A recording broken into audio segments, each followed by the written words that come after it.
Florida and Georgia. The faces. The emotions. And oh, the memories.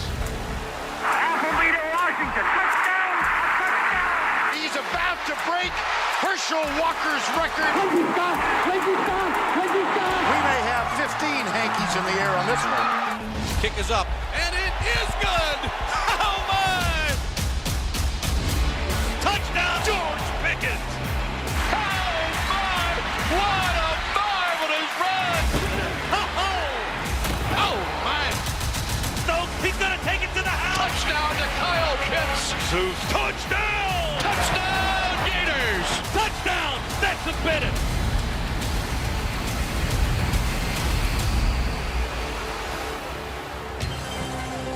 And with that, we bring you to TIAA Banks Field in Jacksonville, Florida.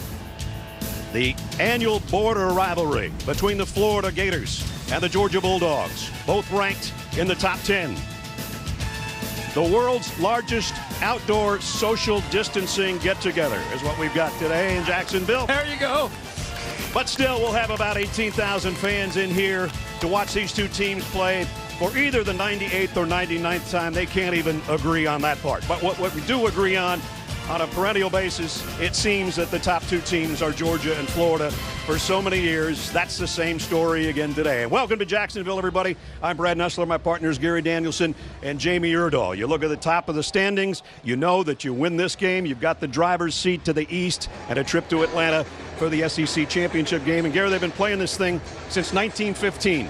And I don't know if it's the year 2020 or whatever, but the stakes are high, and it seems like the anxiety's kind of high today. It's always a great game. It's always a physical game. But this year, I think both teams look ahead of them. It's a schedule. They won't lose games. The winner of this game is going to be in Atlanta. Well, Georgia has won 3 straight, but they got their hands full today because they face a Florida offense averaging 42 points a game. Really is. This year, the offense and the quarterback position belongs to Florida, and they've got an offense with 3 key players. Let's start with the quarterback, Kyle Trask. He waited for his opportunity, and was he ready when he got it? 4 straight games of 4 touchdowns or more. There's a lot of good quarterback play going on in the league and around the country, Ness. No one's playing better than this guy. And today, he's going to use the weapons he has in front of him. Kadarius Toney is one of them.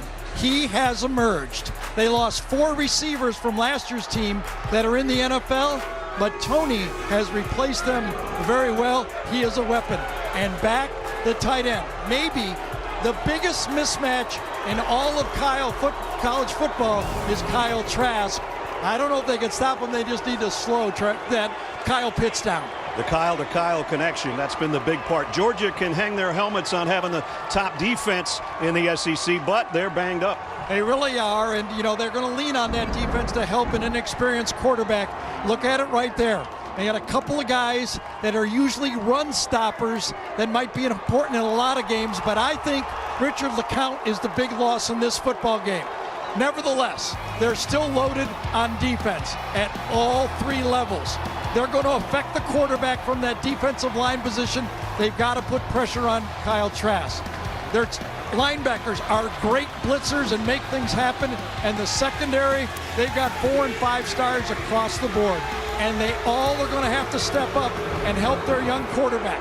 He struggled a little bit lately. The last 6 quarters have not been good. I got to believe he's dying to get out and play this football game. It's a dream for him even to be starting in this game. Can he play better than he has the last couple of weeks? Georgia hopes so. Here come the Gators. Here comes Georgia. Kickoff next.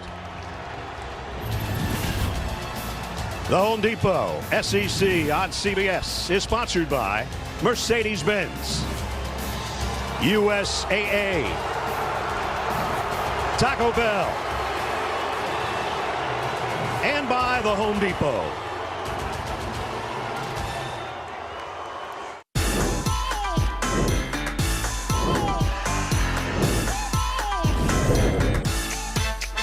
Number 8, Florida. Number 5, Georgia.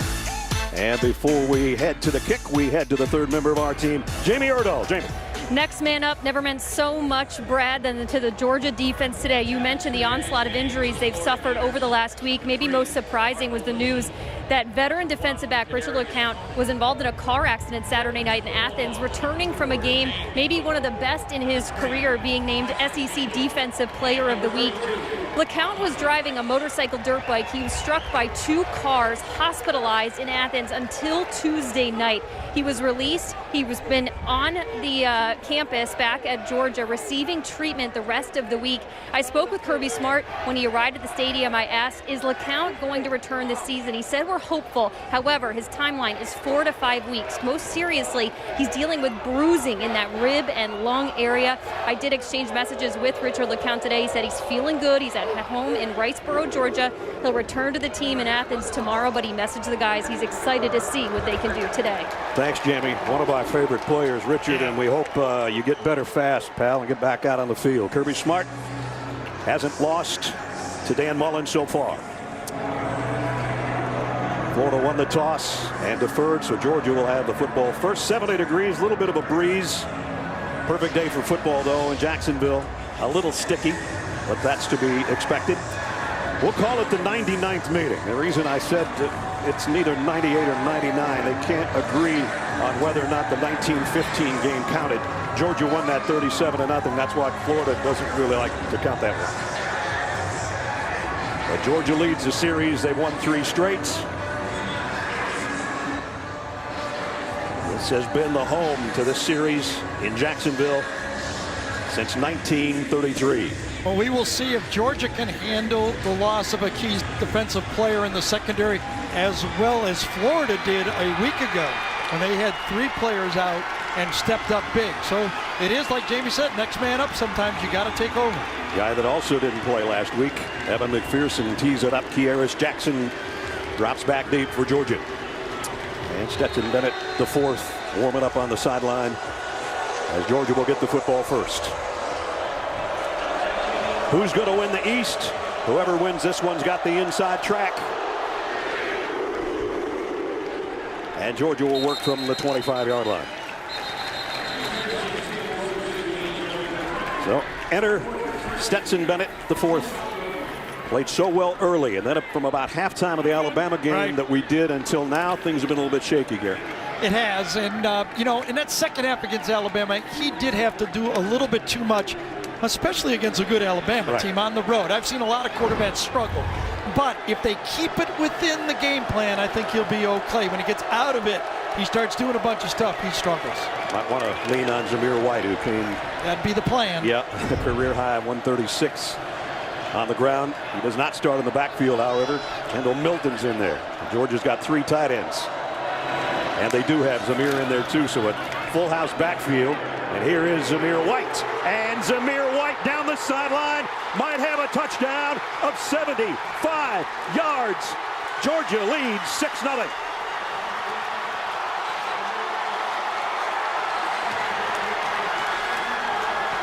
Whoa, what a way to start things off. Well, somebody has to get from Florida on the outside of the formation and turn it back in, and nobody did. Right here, I think the safety, Brad Stewart, number 2, has to get outside, turned in by the corner, but that's too far out, too big of a gash. A nice shift, and give that formation change when they shifted, as Brad said, with 3 tight ends. Florida wasn't ready for it. Todd Monken with a great scheme for a start of a football game. Wow. Career-long run for Zamir White, 75-yard touchdown. All right, so if you're right here, you're the safety or you're the corner, somebody has to get outside of that to help for the rest of the defense.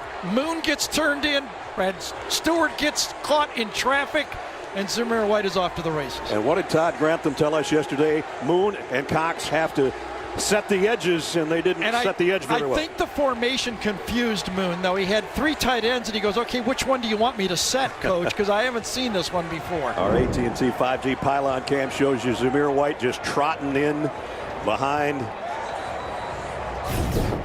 And here's another look from the blimp. I bet he's going to cut in right there. Yeah, he did. You know, sometimes you give it to great blocking. Sometimes it's a play goal. Sometimes you just scheme it up, and you got the right scheme going, and you got to give that one to the coaching staff for Georgia. So they had something in the bag and they were ready. On the first play that lasted all of 12 seconds with a guy they call Zeus right there. Zamir White, his 7th rushing touchdown, and as I mentioned, by far the longest of his Georgia career. It's always funny, you come into these games and go, okay, third down's the game, third down's the game. Maybe it's first down. Maybe first, yeah. Maybe the first play. Jake Camarda to kick off for Georgia. And Florida now will work, trailing by a touchdown in the opening 12 seconds from their 25-yard line. And that means Kyle Trask, who we talked about just a couple of minutes ago. Impressive numbers, 18 touchdown passes in the first 4 games, which is an SEC record. And here's the rest of the lineup that joins him. Now you worry about Pitts, you worry about Kadarius Toney, and don't forget about this guy. If you try to double team on one side, he's not too shabby either, Trayvon Grimes. Well, the last 2 years, Dan Mullen has started with a flea flicker and a slant to Pitts. Let's see what he deals up this time. A handoff and a 3-yard pickup for Dameon Pierce. Set the defense for you for the Georgia Bulldogs, the #1 defense in the conference. Jalen Carter in there for Jordan Davis. And on the back end, the guy that's got to take Richard LeCounte's spot and call a lot of the signals is Chris Smith. Second down, a long 6. Kyle Trask flushed out of the pocket. On the run, can't find anybody, tries to go short, and it's incomplete. Nice coverage by Mark Webb. He just couldn't find anybody open. Well, Jacob Copeland was number 15, the Florida receiver in that area, and he turned around and looked and said, was he grabbing me or not? And the official said he was not. So third down, and third down has been a problem for the Gators in this game. The last 2 years, first of all, they've only had 18 attempts in 2 years, and they're only 6 for 18. Yep. They can't keep the ball. You see their last 3 meetings, 28%. They've got to get 6.5 here with Trask in empty backfield. Georgia with a stunt up front. The pass is broken up, knocked away by Lewis Seen. Seen, who was a little banged up coming out of the Kentucky game, and he makes a big play on third down. And Dan Lanning, the defensive coordinator for Georgia, even though it's a 3-man line, he dials a 5-man blitz, bringing 2 inside backers. Really good coverage of the outside of that play. That's a matchup that Georgia would like. Seen on a running back. No real worries for Seen on that play. Jacob Finn to punt for Florida. Kearis Jackson waits back around the 20 for Georgia. Not a good punt unless he gets a good roll, and he might. On the bounce, Jackson takes it at the 30. Broke 1 tackle, got about 6 on the return. Jackson is really good at that, saving yards on those short punts. Yep. Georgia will have excellent field position to start things off. Zamir White started this one off with a bang, a 75-yard bang. 7-0 Georgia, and the Dogs on offense when we come back. A 7-0 lead for Georgia early. Stream CBS Sports HQ, the completely free and always on sports news network. For highlights, breaking news, and expert picks, download the CBS Sports app on your phone or connected TV to watch today. So Georgia with a touchdown lead, and their second possession starts at their own 39-yard line. And when does Monk and the play caller say, all right, I'm going to play action you and show that we can throw deep as well? Zamir White switches sides with Stetson Bennett in the Georgia backfield. High snap on the rollout. It's a keeper all the way for Bennett. He's got good wheels, and he's got about 12 yards in the Georgia first down. How do you get your quarterback comfortable? Well, one way is a 75-yard touchdown run. The second way is give him the ball. Let him run a little bit. So right now you can tell that this Florida defense is off balance. Let him get a little lather up as you look at the Gator defense. Brenton Cox, a former Georgia player. And he's been waiting a year and a half for an opportunity to play in the Florida orange and blue. He's got his chance now. But his defense is back in their own territory at the 49 with a Georgia first down. Zamir White hit at the line of scrimmage. Nice job that time to bring him down. No gain. Florida, remember, because of the altercation last week with Missouri, Zach Carter suspended for the first half today, as is Powell. They'll be back at halftime. Dan Mullen lost a pretty good amount of change last week for that skirmish that started at halftime and then continued basically throughout the second half. They gave Zamir White a yard. 2nd down and 9. 5-man front here with Moon and Cox at the defensive end spot. James Cook out of the backfield, makes the grab, and Cook's got a 1st down before he's run out of bounds at the 35-yard line. He's becoming a weapon as a receiver big time. Sure is. A little bit of everything. Brenton Cox had an opportunity to bat this ball down coming off the right side. See number 1 right there? He gets upfield, but this time Bennett avoids the pass broken up and gets a positive play, another 1st down. Getting your quarterback comfortable. Like you said, lather him up with a run. He gets a nice pass there for a 1st down as he settles in, and Georgia settles in at the Gator 35. Bennett out to Milton, and that one's broken up, incomplete. Nice job by Brad Stewart. So far it's been quick throws when he's having an opportunity. No hands up in his face, and just well defended by Florida. It had to be too perfect of a pass. Yep. Stewart led Florida in tackles last week at the win over Missouri. Nice pass break up there, forces 2nd down and 10. Here's that 5-man front again for the Gators. 3 inside with the 2 edge rushers. James Cook straight up the middle. Got about 3. Stetson Bennett, who was not expected to be the starting quarterback. I'm sure all of you know the story. Fast start, and in the last 6 quarters, things have not gone so well. There's a good timeout by Dan Mullen right there. They were going to get a 5-yard penalty. They had 12 men on the field, and Mullen saw it. They did not get their last player off the field, and he saved it. So we'll see Georgia with a 3rd and 7 after this timeout. We'll be right back.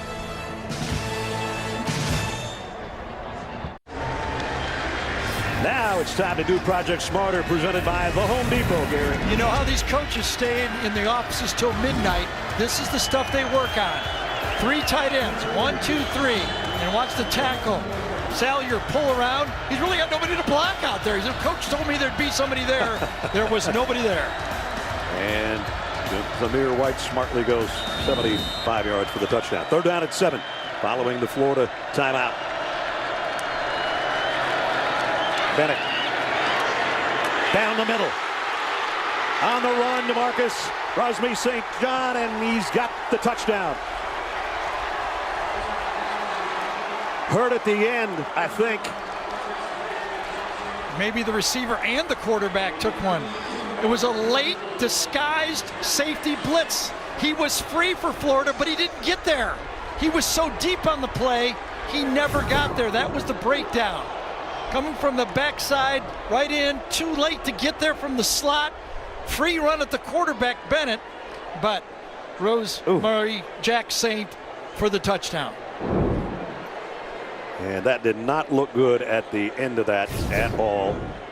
And I don't think we want to show this more than one more time. It's a touchdown. And right there, things are not going in the right direction. No. Worked so hard to get an opportunity. Marcus getting an opportunity to make a big play, and Rosalie Jack Saint, a freshman, true freshman out of Florida, Pompano Beach. Been getting a little bit more playing time, especially with the injury to Pickens, and I think that's a touchdown. That ball's across the line when his knee hit the ground. And way more importantly is what happened at the end of that play, and you can see training staffs out there from both teams. The stretcher immediately comes out. It's going to be an air cast put on that ankle, and oh man, we'll take a timeout.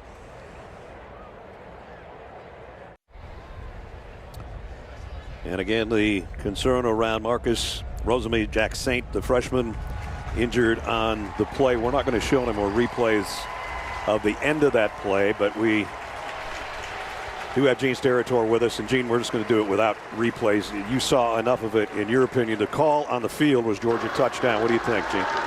The ruling on the field was really a touchdown. Tight, the previous play is under review. Yeah, they will look at this. It's really tight. His right shin appears to be down just before the nose of the football breaks the goal line, but it is very tight. I can't believe that the look on his face. He's a tough dude, man, after that landing in the end zone. And there's a good look at him, and you saw him now being taken to the Georgia locker room, and I'm sure to a local hospital from that point on. Well, if you're a Georgia football team, Kirby has to do a good job. The team was obviously ready to play. They've scored 2 touchdowns. Maybe not. Maybe they're just short of the goal line. But now they've seen one of their fellow players, like that. They saw it, and it's on the replay boards here, by the way. Yeah. Even though we're not showing it, the team on the sideline can see the play. It's still being shown locally here. Jamie? You said looking at Marcus's face, one tough dude as he got carted off. Well, he was looking at that replay and he pointed right at it and said, "That's a touchdown, man." The ruling on the field stands. Touchdown. Indeed it is. Gene, I'm just going to say one thing is in this type of thing, and I know the injury doesn't count, but tie kind of goes to the runner here, doesn't it? I mean, it's so close and it was called a touchdown. Wide open on the play. Florida tries to zone blitz. And the free rusher gets there just too late. It was a big hit on Bennett as well. Podlesny in for the point after. Up and good. Georgia has run 7 plays, and they lead Florida 14-0. Yeah, he took one right on that shoulder when he threw that ball. You could see it. He winced after he got up. Now, how good is it? Trying to work it out a little bit. And they're going to check him as well. As you see one more look at the hit after he delivered the pass. And Ness, you never know about these. Okay, some of them it's a sting and it goes away, and then I've had some where it just keeps getting worse. And then all of a sudden you can't really lift your arm up. He playing the guitar a little bit for the touchdown. Exactly. The strings were a little tight on that. That's right. Banjo. And sometimes it just doesn't get better. And you don't know at first. You go, okay, it'll loosen up. I'm not coming out of the game, and it doesn't.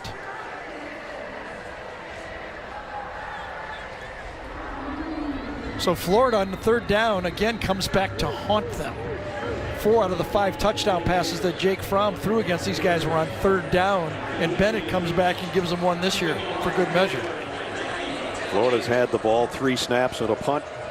Georgia just over 3 minutes into the game with a 14-point lead.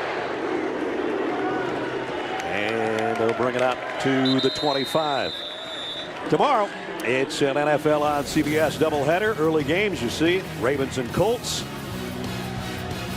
Jim, Tony, and Tracy will have the Steelers and Cowboys at 4:25. All starts with JB and the guys on the NFL Today at noon Eastern. Tomorrow on CBS. Now, it's the 3rd straight year that Florida's fallen behind in this game. It was 10-0 the last 2 years, and now 14-0 against a really good defense. We'll see. Not going to be easy. 3 plays, 3 yards. Down 14. Trask. Deep sideline toss. Got his man, but he dropped it. Incomplete. And that's a great fight right there by Mark Webb. Sometimes you're going to get beat, and we saw it last week with Stingley. Keep fighting. The ball was dropped on this one, but Webb kept going with the play. Trask is going to take one of those hits. That time it was inside Malik Herring. And that's what I would kind of underline if I'm Georgia. Remember, Dan got so upset with that hit on Kyle Trask. Right. The best way to help the pass defense, keep hitting the other quarterback legally, but keep hitting him. Trask is 0 for 3. 2nd and 10. They'll keep it on the ground this time. Pierce reverses his field. Nice run. 1st down out across the 35. Yeah, busted play right here. Defended well by the Georgia defense. Turned back, and Sky just opened up. It did. Pierce goes, nothing. And this is just an athletic play. Helped by Trask a little bit right there with the block. It looked like there were shadows and sunshine. It just went away in a hurry. A downpour in Jacksonville. But the first down for the Gators. Gators usually like wet weather. At least the real Gators. We'll see if Florida Gators do on a 1st down at the 35. Pierce again. Cuts it outside. Nice run, 6-yard pickup. Florida doesn't run for a lot of yardage overall, but per carry, they do a nice job on the ground. Yeah, but it can't be as bad as it was last year. As you look at a good shot of the rain right there. Last year, it was pathetic. This year, they got to at least help out the passing game, especially as Ness pointed out, the rain here, it's not easy to throw into the wind and into the rain. Last year, they had 21 yards on 19 carries. Yeah, that's not good. That's not good. There's their national ranking, though, coming in. High-powered offense, playing in a downpour. Going to be a rainbow somewhere because the sun is trying to come back out while the rain drops. So does Kyle Trask, and the throw's on the money. Down the sideline, zipper, and a big play for the Gators.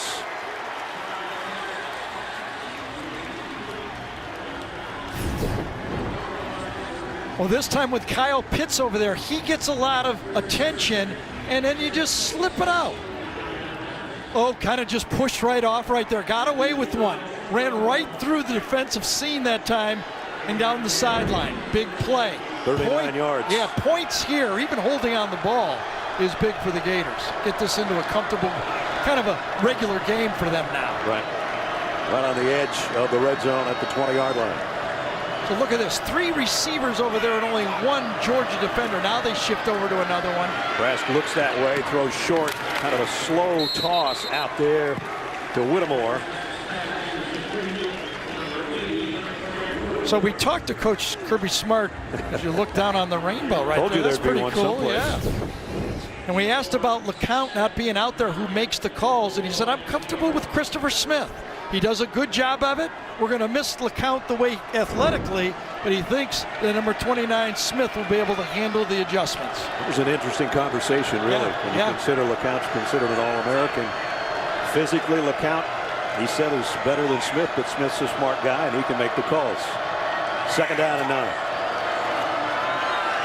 Pierce does a nice job to make the first guy miss. Seen had a hand on him. He's brought down after a nice pickup, and Florida's going hurry up here. They're hurrying up for an important 3rd and 4 here. Need to get to the 10-yard line to try to keep this drive moving. It keeps the defense on the field at Georgia. They're not able to substitute their dime packages. That's what they're trying to do for Florida right here. Let's see if it works for them. Pitts is up to the top of your screen on 3rd down and 4.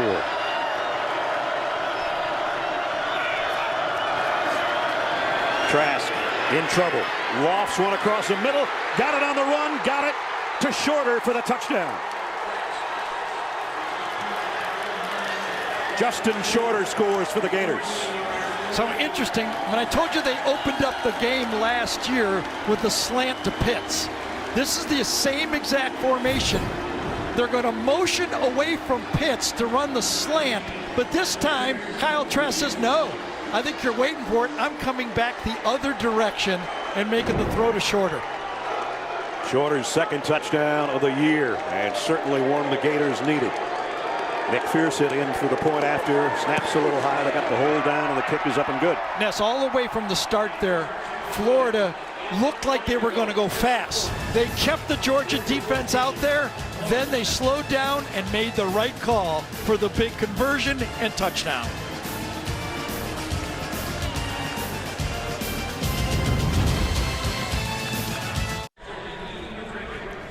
(14-7). Florida with a big answer after Georgia led by 2 touchdowns. All right, we're talking about communication in the secondary. Look at the late shift out of here. Georgia is a bit confused, and when Florida crisscrosses, Webb is late on the play. No one really covers Shorter, but Florida's still fortunate to get it off because Malik Herring almost knocks the ball out of Kyle Trask's hand. Watch this. Knocks it out, and Trask doesn't even have the laces, jumps up, and makes the touchdown throw. Boy, that was a heads-up play by the quarterback. His 19th touchdown pass of the year. And one more thing about that drive. That was 7 plays for 75 yards. 3 of them running plays. 3 good running plays by Florida. That is good news for the Florida offense. Damian Pierce with those runs. So McPherson to kick.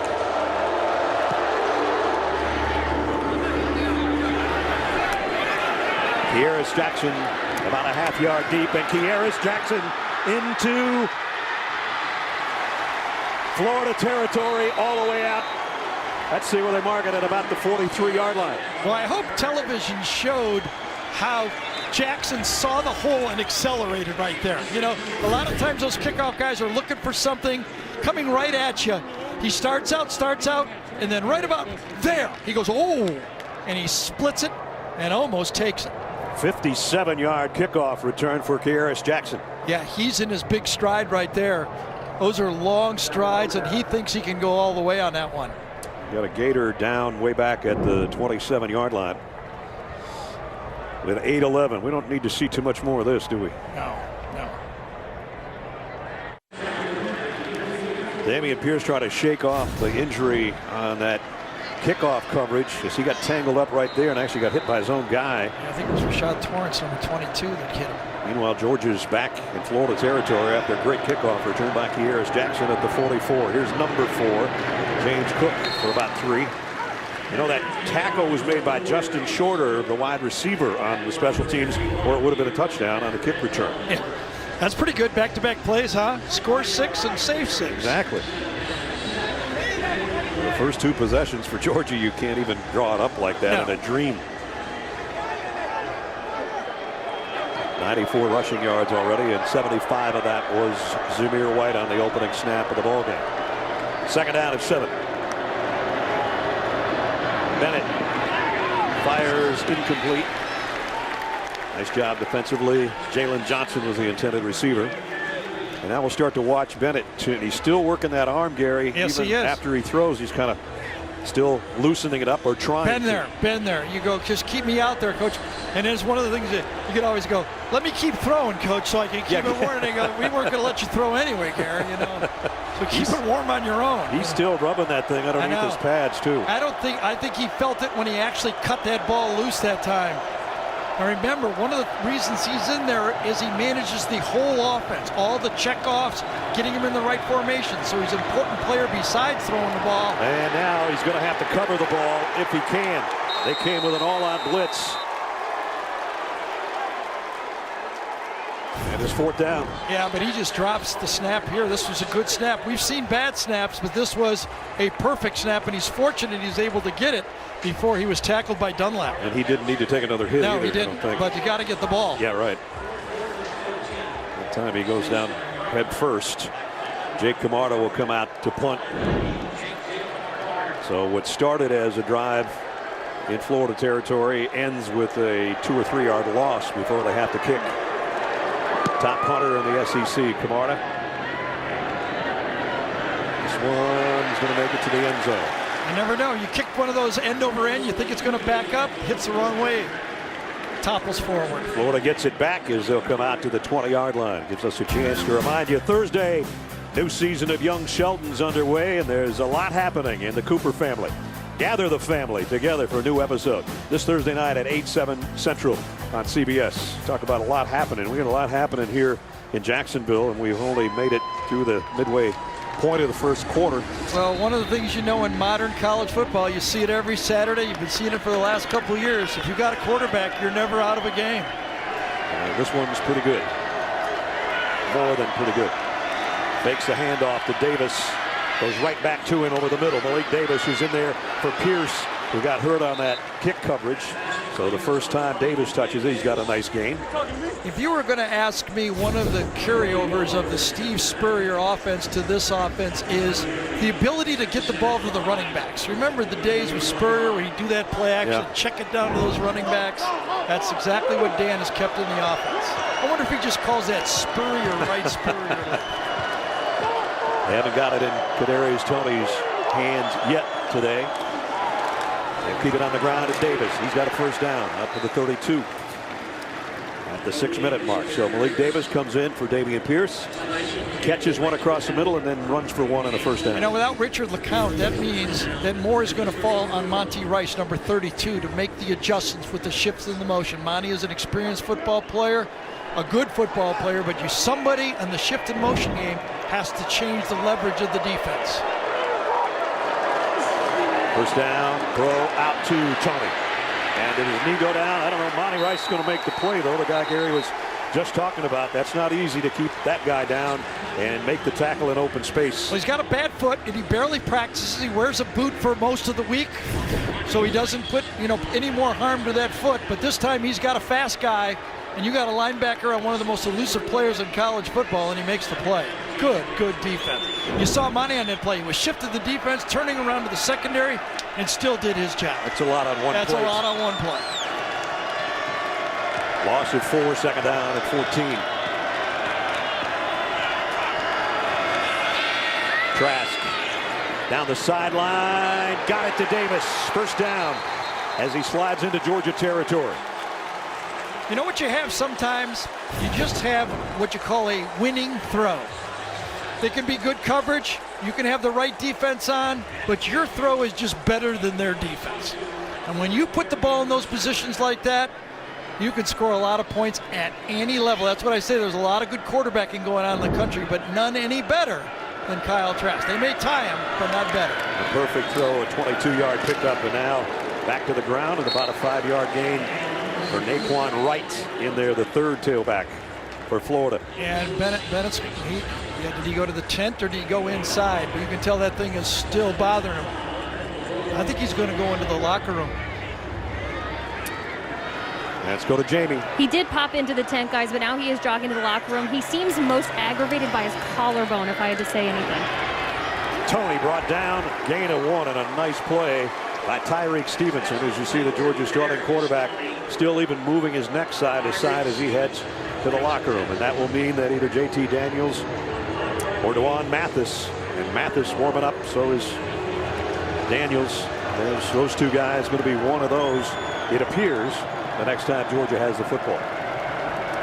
Meanwhile, Florida, another drive going, third down at 4 in Georgia territory. Third down is the big down. Can Florida start winning this down? They've been making 1 out of 3 the last 2 years against this Georgia defense. They need to do better. They'll keep it on the ground, and they'll get the first down, so they don't run as much as they throw, but they're running effectively right now. So give this one to that offensive line for Florida. Passing situation, you follow inside Reese. Get in there, good blocking up front against an active defensive line, and Kyle Trask knew it when he got it. He turned around to the bench and went, yes. Malik Davis back in there at tailback at the Georgia 39. Tony in motion. They fake it to both of them, and now deep on the sideline for Pitts, and he makes a catch. Kyle Pitts, first and goal, Florida. Okay. Sometimes they're just winning throws, and sometimes they're just guys that are too good for this league. And this guy is a matchup nightmare. Goes up, he's 6'6".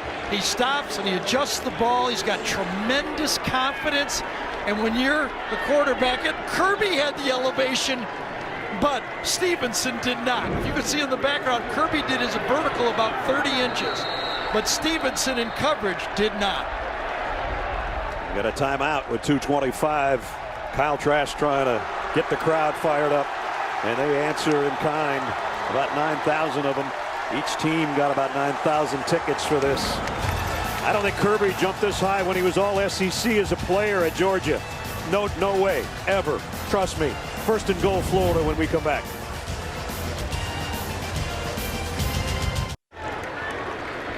Not many teams are perfect in the red zone. Florida is so far. 22 of 22. 17 of those touchdowns. They're looking for another one right here. First and goal at the 5. And Georgia's not giving up a touchdown, but everybody inside the 20 has scored against them. The throw to the end zone is broken up.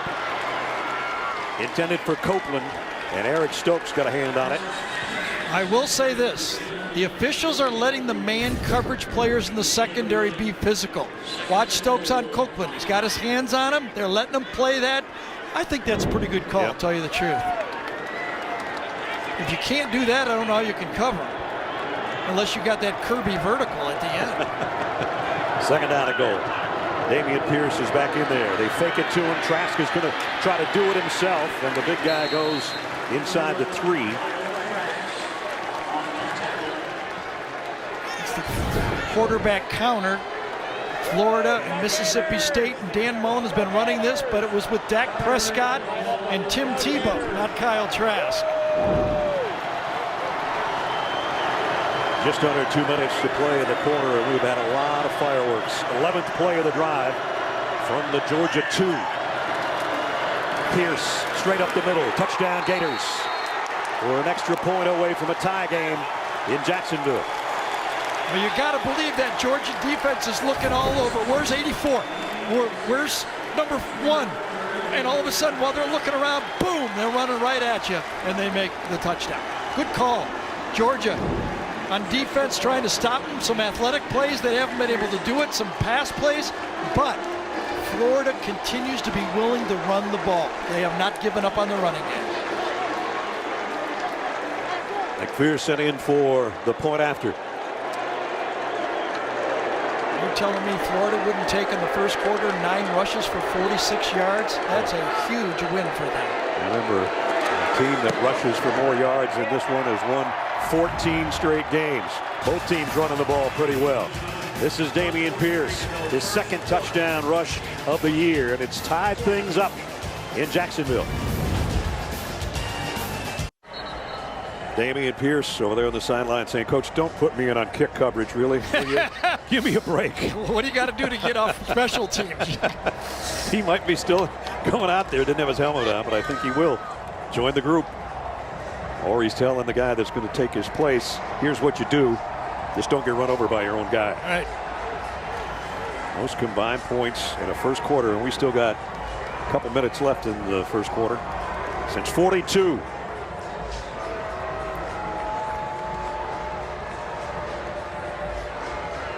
So 14-point lead for Georgia dissipates in a hurry. Back-to-back touchdowns by the Gators.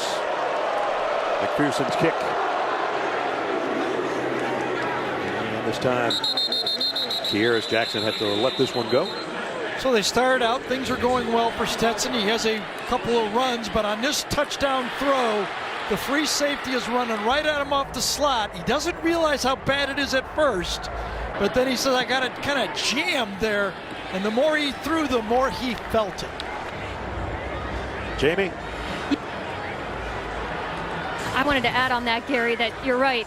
As he stood on the sideline, people started to tend to that injury. It did seem to get worse. He popped into the tent. Like I said, several trainers have come in and out of the locker room now. Stetson, still no sign of him. And, of course, Georgia fans have been asking for a week and a half. If Bennett doesn't do it, who's next in line? JT Daniels or DeJuan Mathis? The question has been answered. Here's Burton on an end around. He's going to lose a yard, maybe 2. So we've seen that play. We've done 3 Georgia games. This is the 3rd time we've seen this reverse play. One went big. The next one went for about 15 yards, and this one was stopped by the Florida defense. Unbalanced line with the reverse to Burton. So DeJuan Mathis, who started the season as Georgia's starting quarterback, struggled rather badly against Arkansas, and that brought Stetson Bennett in to take over to save the day there. And now it's DeJuan Mathis at the controls on a 2nd down and 11. And try it again. And this time he broke a tackle, still going. It'll be about a yard shy of the 1st down. Yeah, but I think Brenton Cox is down on the field. Another injury on the field, and it's Cox. Oh boy. A transfer from Georgia. Actually started the bowl game against Texas a year and a half ago. Had to sit out last year on the transfer. Has been licking his chops to play against his old team, and he just tried to make that tackle and kind of leg whipped himself. I wonder if his knee came down on that play as he turned upfield for Burton. Apparently not. Good balance. 3rd down and a yard here. Again, Georgia with a backup quarterback in there. Redshirt freshman out of Belleville, Michigan.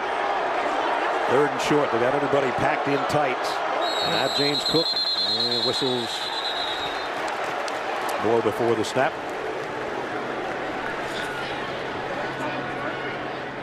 The previous play is under review to determine whether the runner's knee was down prior to being tackled. Yeah, I kind of thought I saw his knee skim against the ground on that play. Maybe even a little bit of that wet turf come up. Burton putting the brakes on There you go, right there. Maybe not, though. I don't know. I don't know.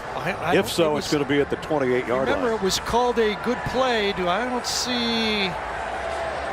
Yeah, I think you called it here. You could call him down right there. I thought his knee skimmed the grass. That would be the 28-yard line, which would make it 3rd down at about 7 instead of 3rd and 1. That's a big difference for a backup quarterback You're not kidding. in the game. Yeah. On your own, 30-yard line, do you trust a guy, that's coming into the game to throw right here? 3rd and 1 is something you can do anything, but 3rd and 6 or 7, what do you do? It's a big call from replay. Gene, did you see enough on those replays that we had? Yeah, Brad, I think that the left knee was fine. It looks like the right knee, though, as he slid and started to move forward, that the right shin, right knee hit the ground at around the 28, as you said. David Allman is our replay official. James Carter is still taking a look at it down around the 10-yard line. Yeah, I kind of did think I saw it, but he popped up so fast, so athletically on the play that I wasn't sure, but... There's the whoop. I think shin and knee is one thing I've learned a lot from Gene, but one is to look at the shin too, not just the knee. After review, it was determined that the runner was down at the 28-yard line. It'll be 3rd down from that spot. And Stetson Bennett grabbing his helmet as he's come out of the Georgia locker room and still working that right arm and shoulder. Before I'd let him in the game, I'd say, let me see you throw a few here. Yeah, right. I mean, whatever happened in there, you might feel good, but I want to see you throw a few before I put you in the game. Throw a few on the sideline for me. And do you let Dewan Mathis throw one right here? If it is, it's got to be very safe or very long. I don't think in between I would chance it if it was me calling plays. It's quick, and it's complete. And Jackson's not going to get the 1st down. Here's Jackson about 2 yards shy. The first it was a big tackle by Sean Davis that time. Those one-on-one tackles against good athletes, and Davis made the play. Bubble screen, you got to fight upfield, make that play, and he does. Davis, one of those guys that did not play last week in the win over Missouri, and as Gary said, great open field tackle on maybe the most dangerous receiver Georgia has at its disposal right now, with George Pickens not having made the trip. Another punt coming up from Jake Camarda. And the quarter might close before Jake hits that one. Quarter. End of 1. If you expected a low-scoring game, you got the wrong channel. End of 1, 14-14. We'll return to Jacksonville after this message and a word from your local station.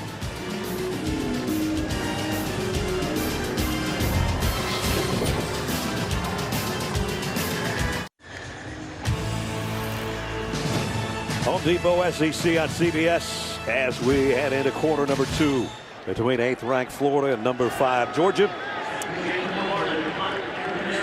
And Jake Camarda, second straight 3-and-out for Georgia, will punt it away. Kadarius Toney is a guy he'd like to keep it out of the hands of on the other end for Florida.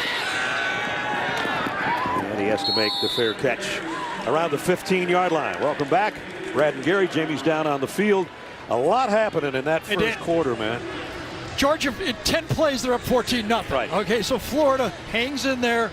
Kyle Trask was Kyle Trask. He's 8 for 12. It's about what he is. But the running game, a little bit of help. I think that's the difference in the football game. And we had a Georgia receiver go down to a gruesome injury, a guy that was filling in for George Pickens. That got Georgia the 14-point lead. Gators come right back, score twice, and now they've got the ball back in a tie game. And we still have question marks about Georgia's quarterback. Exactly. There's the last 3 possessions. There's a 3-and-out, and then a 7-and-7. Trask throws out to Toney as we check in with Jamie, who's been busy on the injury front. Yeah, been up the Georgia tunnel most of the first quarter. Stetson Bennett at a dead run out of that tunnel. He's throwing now on the sideline, trying to show he's nodded at everybody who's checked on him as if he wants to return. As you mentioned, Marcus Rosemy, Jack Saint, he is still at the stadium. There was a chance he was going to be ambulanced out, but he is still here. And Jermaine Burton did go to the locker room, another freshman wide receiver. He's back on the field. Thanks, Jimmy. Here's Damian Pierce, who was shaken up at 1.2, but came back in to score a 2-yard touchdown the last time he touched it, a 2-yard gain that time, and it's 3rd down for Florida. Started 0 for 3, 90% since for Kyle Trask.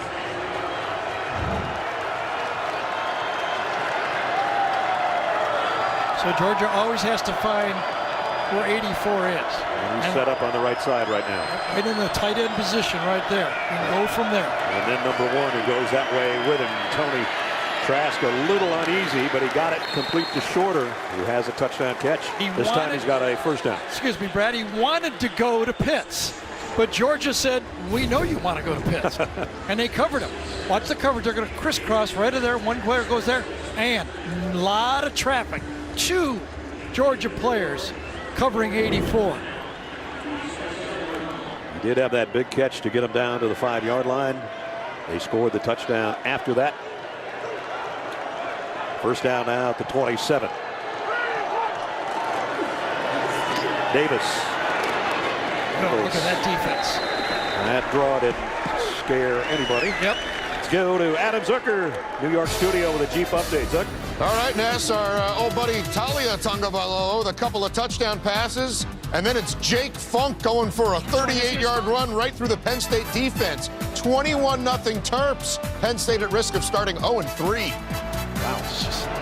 What's with that conference? Michigan, IU, the Terps against Penn State. Watch that Funk kid again. Yes. Was it Minnesota last Friday night? Ran for 200 yards. He was all over the place. Whoa! There's a wicked hit at the line of scrimmage. Loeb put it on Malik Davis. So now we're back to third down as you see that Georgia tries to get their package in. Florida goes fast. Trask on 3rd and 10, and it is intercepted. Picked off Eric Stokes for Georgia. Coming back the other way, and he's got a convoy. Stokes, touchdown Georgia.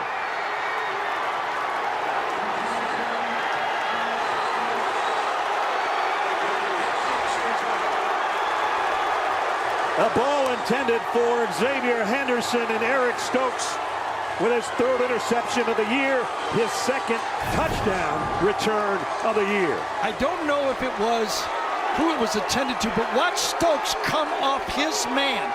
He's on Xavier Henderson. I think he's throwing it to Tony, and he actually goes and picks it off. Sometimes when you go fast, you're not ready. And I didn't think Florida was ready. They didn't have a good read on what Georgia was doing. Trask let it go. He never really saw the defense in front of him.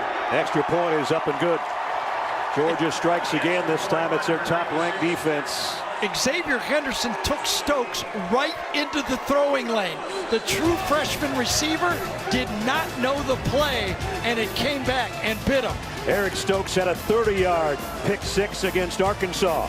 He's got a 36-yard pick six against Florida. 21-14.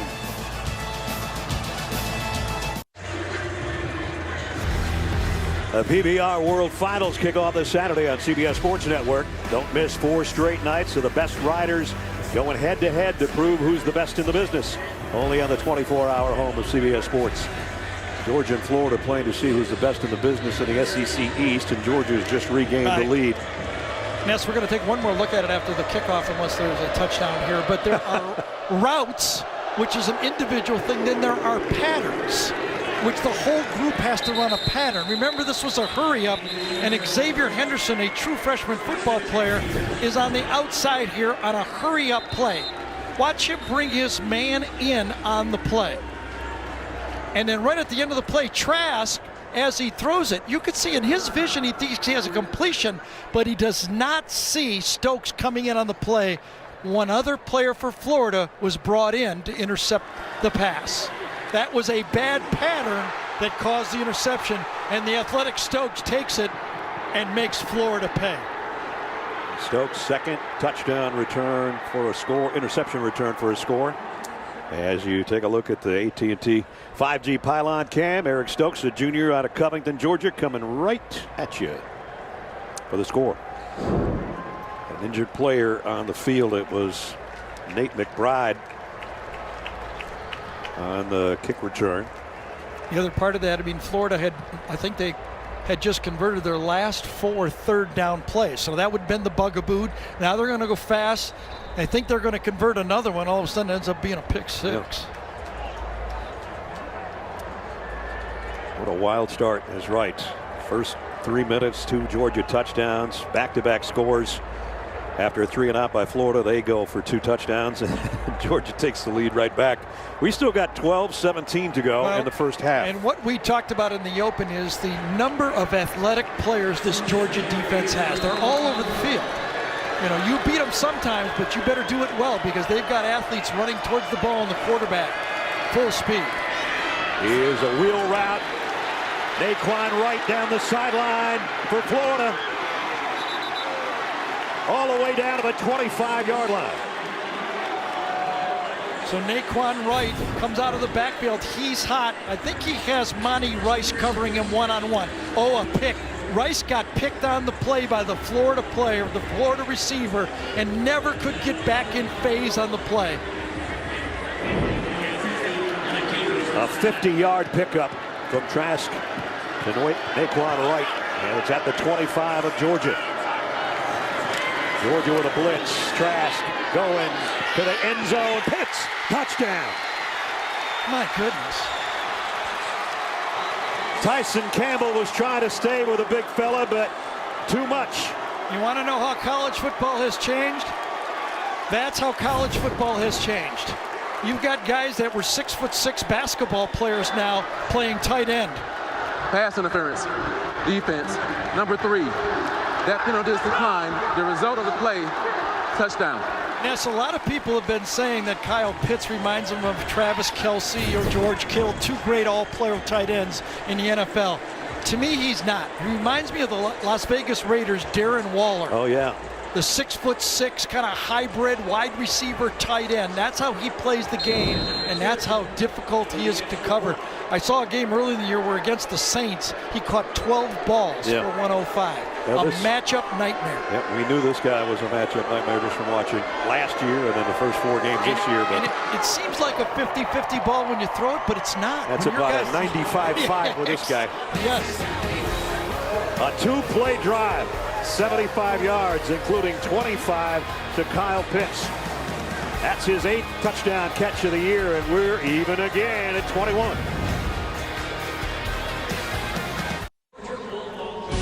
Next weekend, it'll be an autumn to remember at Augusta for a tradition unlike any other. Join us for live coverage of the Masters at a special time next Saturday at 1 and Sunday morning at 10 here on CBS. That is going to be something else. Both these schools have produced a Masters champion. Bubba Watson won it twice. Tommy Aaron in '73. I played golf with Tommy Aaron one time at, I think it was Lake Lanier golf course, and he was so patient, and I was so bad. I was just so bad. Did everybody tell you that I've already, let everybody know that I'm not going to any meetings on Saturday because I'm going to be watching them? Zamir Waddick here as Jackson back for Georgia on the upcoming kick from McPherson. Might be returnable. It will be from the goal line. Jackson who went a 57-yarder earlier. Not this time. Harris gets it to about the 17, and that's it. Trevez Johnson made the stop on the special teams. If you're wondering who the quarterback's going to be this time out, we're still waiting. Stetson Bennett's got the helmet on. He's got the team around him, and DeJuan Mathis has his helmet off. So our answer is Stetson Bennett. So after the Alabama game, the Georgia coaches and even Todd Monken said he got a little bit out over his skis, calling a little bit too much for Stetson Bennett. Now, it's a game, obviously 21-21. He has to be patient, his game plan, and not go away from it and try to do too much and try to match the passing game of Florida. I got 2 tight ends in there. Let's see if they just hand it off to Milton and let Stetson Bennett get his legs under it. That'll be the call. And only about a yard as Tadarius Slayton made the tackle. Be second down and 9. Now they change up personnel. Jackson comes in, so does James Cook. And we've got a player down over at the 25-yard line that I didn't see. A Florida Gator player down.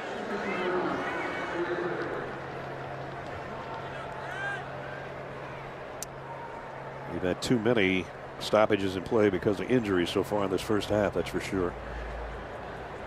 I think that's Brad Stewart. I think so. He didn't seem like he was anywhere near the play. No, he wasn't.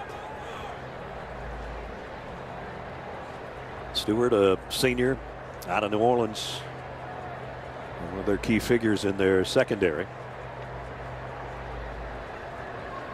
Looks like they're working on his left shoulder.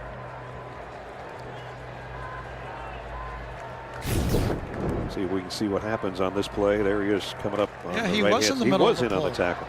Yeah, kind of looked like he backed out of there after he made the hit and kind of recoiled, and that's why he went down so far away from where the play was made. Favoring his left arm or shoulder, and they'll put the tent up over there.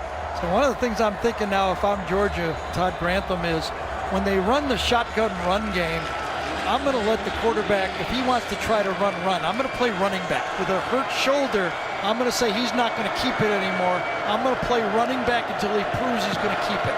That running back is James Cook with him right now.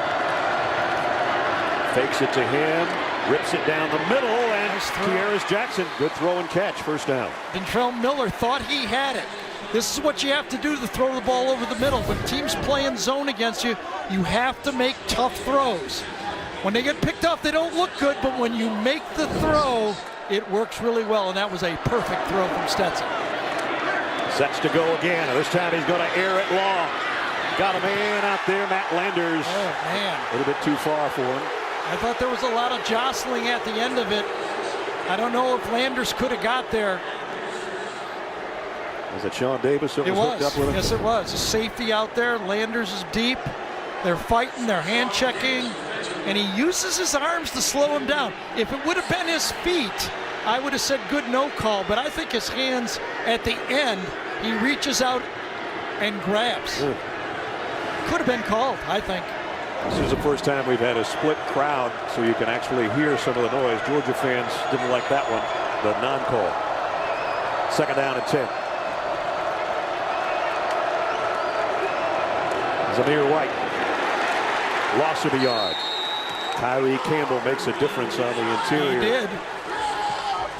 Our aerial coverage of today's game provided by Goodyear. Some of the folks that have their boats out there, and you don't have to go very far to get to TIAA Bank Field on the banks of St. John River. Well, Stetson has proved he can throw the ball. His shoulder's fine. Now it comes to that third down situation. Let's see what Todd Grantham dials up here. Does he go to zone and try to bat a ball down, or does he come after him? Hasn't had a ball batted down yet, but he's had a lot of that this year so far.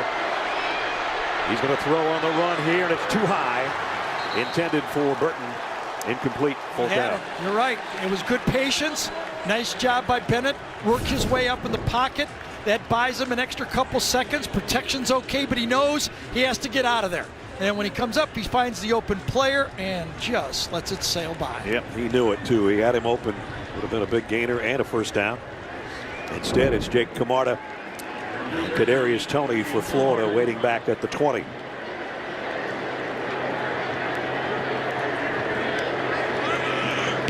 Toney hasn't had a lot of punt returns, but when he can catch one, this will be a fair catch again. He's about good for 15 yards on the return. He has to take this one in around the 18-yard line. So the Gators and the Dogs deadlocked in Jacksonville. Well, Ness, we were talking about that last drive. We gave Monken credit for scheming up a play, but let's give a little credit to Dan Mullen or Brian Johnson, the quarterback coach. They schemed up a little pick play for Naquan right down the sideline, and they went to their mismatch. Two good plays, perfectly handled, one great call, and then one good thinking. Anytime you get man-to-man on 84th, throw them the ball. Took them all of 39 seconds for those two plays and a touchdown. There's the numbers on Kyle Trask. He's up to 20 touchdown tosses on the year. He's back looking for more, going deep for more. And he's got it in stride, Malik Davis. Davis all the way down inside the Georgia 45. Yeah, and I think that was a touchdown-saving tackle that time by Nakobe Dean, number 17. Coming out of the backfield, Dean's the middle linebacker, and they free release right out of the backfield, and he has a tough matchup. Very fortunate to get a toe tackle on that play. And Dean was shaken up making that tackle. Florida sets up shot quickly at the Georgia 44. And there is Tony's going to come into the backfield now. Trask Pitts is in the slot to the right. And it's Tony, a yard or two. Kyle Trask starting to put up big numbers here in the first half again as it rains. And the sky opens up as we test your knowledge with today's Aflac Trivia question. Aflac. And here it is. Kyle Trask, one of 3 quarterbacks in SEC history with 4+ touchdown passes in 4 straight games. Who are the other 2? Well, he had 4 in a row coming in. He's got 2 here in the first half, so he's right on his per-game mark. 2nd down and 9.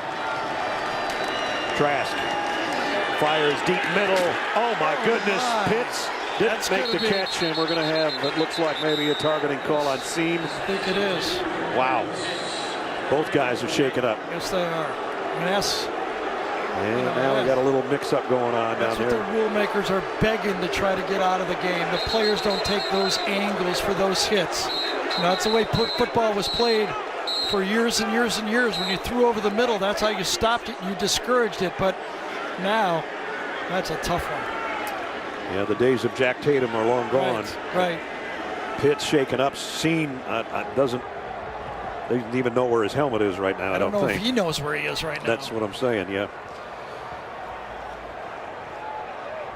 And the officials will have a meeting. Flag is down. Scene goes into the Georgia tent. And Kyle Pitts with Kadarius Toney taking a knee next to him, still on a knee. Here's a call. Personal foul. Targeting. Defense, number 16. The previous play is under review. Now remember, with Richard LeCount out, Scene is a key member of that Georgia secondary. So we bring in Gene Steratore. Gene? Oh, man, that was vicious. These plays happen so fast, guys, as you well know, and really, if you look at Scene, he's trying to get his shoulder to the side and get a target area that would be legal, and the receiver is going to duck and get ready to absorb the impact. These are really hard plays in real time. I do think he launches enough and has an indicator there to hit that defenseless receiver. But I don't want you guys to think that he's blatantly trying to do something dirty, and I don't think we're implying that. He's trying to get lower than his target, his receiver. And these things happen in such a quick instant, but they are dangerous, not only for the receiver, but for that defender as well. Here's a call. After review, the ruling on the field is confirmed. Number 16 is disqualified. So another starter out of Georgia's secondary. He's in the tent, and he is done for the day. And meanwhile, Kyle Pitts got a huge ovation when he got up and walked out on his own power after this collision. But even if he says, Kyle Pitts, he wants to play more, the doctors for Florida will have to examine him and say, I don't care if you want to play or not. Yep. You're going to have to pass some protocols here before we'll let you back out on the field. So I'm sorry to say both tents are erected here, and we hate to see that anytime during the game, and we've seen it way too much already. There's the elements of targeting. Yeah, but a defenseless receiver like that, I think it's the responsibility of the defender to make sure you don't put that receiver in a position where he can get hurt, and that time Seed did not do enough to avoid it. So Florida at the Georgia 28. Damian Pierce got an opening off the left side. Monty Rice closed it at the 25. Scene comes out, and I think his lip is bleeding, and he's wondering if he's got all his teeth right now, but he's heading to the Georgia locker room. Yes, he doesn't have to leave the field, so you know something else is up. A good pull right here, kick out by this Georgia offensive line, sealed outside, and a knockdown block by Stuart Reese, number 51. Good block. With Pitts out of there, Kimari Gamble will get more time at tight end. And he just made a good block on the last play. 2nd down and 6 just inside the Georgia 25. Play action for Trask. Going to a wide open Kimari Gamble. Touchdown, Florida.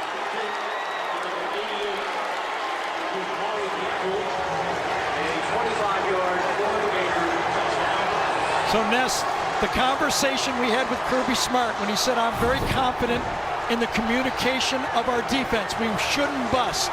This is another bust. I mean, one guy goes in motion.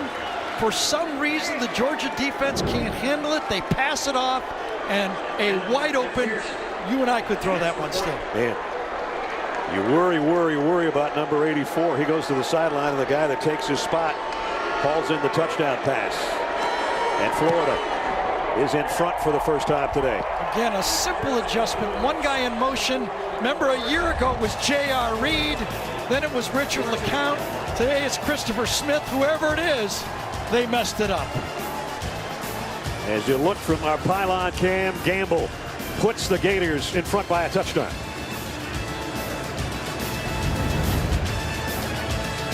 Florida's taking the lead for the first time now on Kyle Trask's third touchdown throw, this time to Kimari Gamble. As you see Kyle Pitts, who was shaken up before that touchdown pass, and he's headed to the locker room. Yeah, that was the throw over the middle. It was defended. The ball popped out, but there was a penalty and targeting on the play, and he's going to have to leave the field and go into the protocol of whether he had a concussion. He's going to have to show he did not.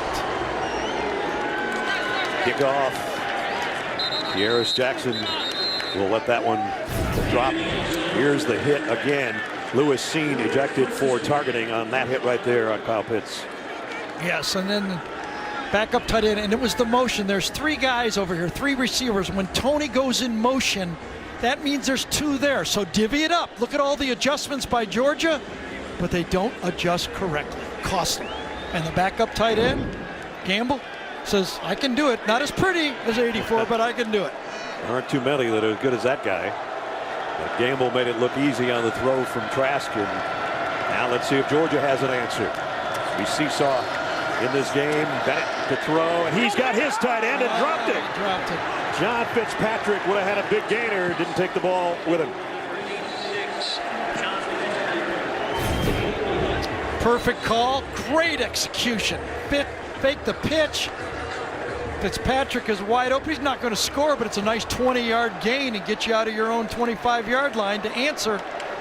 And now it's second and long. It does appear Stetson's shoulder is fine, right? That was a good throw. Yes, the one down the middle on the previous series was as well. Burton in motion for Georgia to the bottom of the screen on second down and 10. Bennett going to go deep middle, man out there. Just overshot Kearis Jackson. Had an opportunity. You got to make a couple of those throws. This is one where this time Florida busts. No safety in the middle of the field, and you got a chance for a huge play, and we saw that in the Alabama game. He overthrew a guy deep down there, and this time he does it again. A play that is a touchdown cannot be made. Now the situation Georgia did not want to put themselves in. Third down and 10.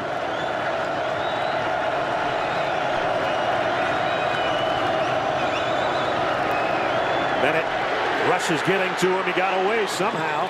Threw it to Zamir White, who got it across the 30, but Brad Stewart brought him down at the 31, and it's fourth down. Well, for Georgia, it hasn't been pretty. Since they took a 14-0 lead, they've had 4 possessions, 4 punts, 1 first down. And 1 interception return for a score, or they wouldn't have 21 points. So Camarda to punt. He'd like to really get a hold of one here to try to flip the field at the 7-minute mark of the quarter. And he did. Whoa, nice punt. Was it too good? Tony gathers it at about the 5, and Georgia's there to meet him. So the punt was deep. The coverage was excellent. Hudson got down there to make the tackle. Back it up, back it up, back it up. They say stop at the 10, but when you're a big-time player, you think you can beat 3 or 4 guys. I don't know if you can beat 6 guys, though. 63-yard punt, which is just a yard shy of Camarda's longest of the year. Kyle Trask started 0 for 3. He's gotten a lot better since then. Yeah, this one right here, when he had the ball knocked out of his hand, the crossing route to shorter was a beautiful play. Then he throws the, what some people call a 50-50 ball, and then a gift, a busted coverage by Georgia. 3 touchdowns in 3 different ways. 21 on the year. There's his numbers, and we're not even to halftime. He's going to throw again a quick slant and got it complete out to the 19 to Shorter. Well, this was all the way at RPO. This is a read all the way. He's reading those linebackers and 7, puts it into the running back's stomach, and watch him just look. Oh, the linebackers are up close. I'm going to go right behind him. That's modern football. How about that first down from inside the 5? Yeah, just all of a sudden you're at the 19, right? Exactly. Hand off to Tony, trying to reverse his field, doing a lot of moving, but going down at the 14. Nice job by Georgia's defense. Jermaine Johnson made the tackle. A little earlier we asked you the Aflac trivia question. Kyle Trask on a roll. And who did he join in that group with 4+ touchdown passes in 4 straight games? Johnny Manziel, who won a Heisman. And Tua Tagovailoa, that almost won a Heisman. Pretty good company. Yep. At least his college players. Yep. 2nd and 13. Trask. And he's got a man. Breaking a tackle is Pierce. And Pierce has got a big gainer out near midfield. Poor angle that time from the Georgia safety. He had him lined up, a running back on a pass. The receiver is looking back for the ball. He's got him in his sights. Misses the tackle. Every little thing against these great athletes, you got to square them up or they're going to just spin right out of it. Got a man down way back in the end zone. Yep. Not sure how anybody ended up. And you know what I'm not going to say? He wasn't in the play like I did last time. Well, this is an offensive lineman who right. I think he was in the play.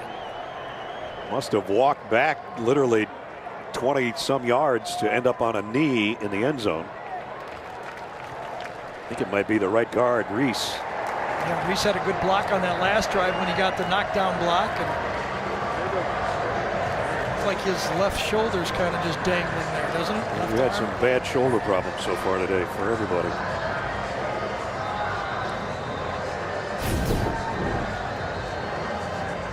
Oh yeah, he runs out. He already popped it when he goes backwards. He literally did go backward 15 yards or more before he took a knee in the end zone.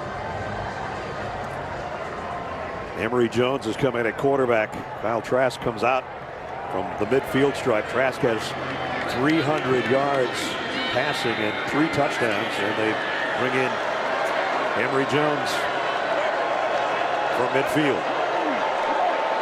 Looked like motion. Get a motion penalty.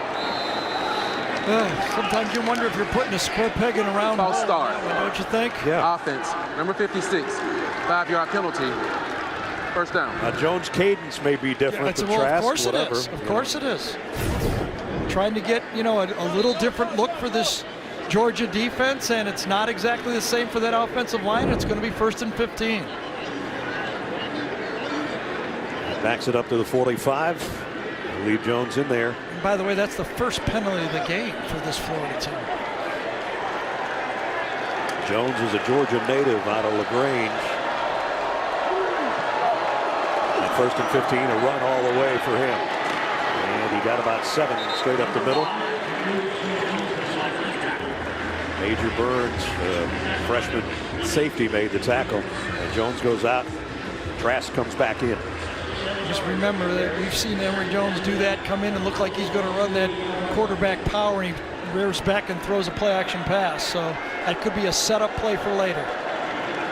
Meanwhile, they're setting up again in Georgia territory at 48-yard line, 2nd down and 8. No pressure up the middle by this Georgia pass rush so far.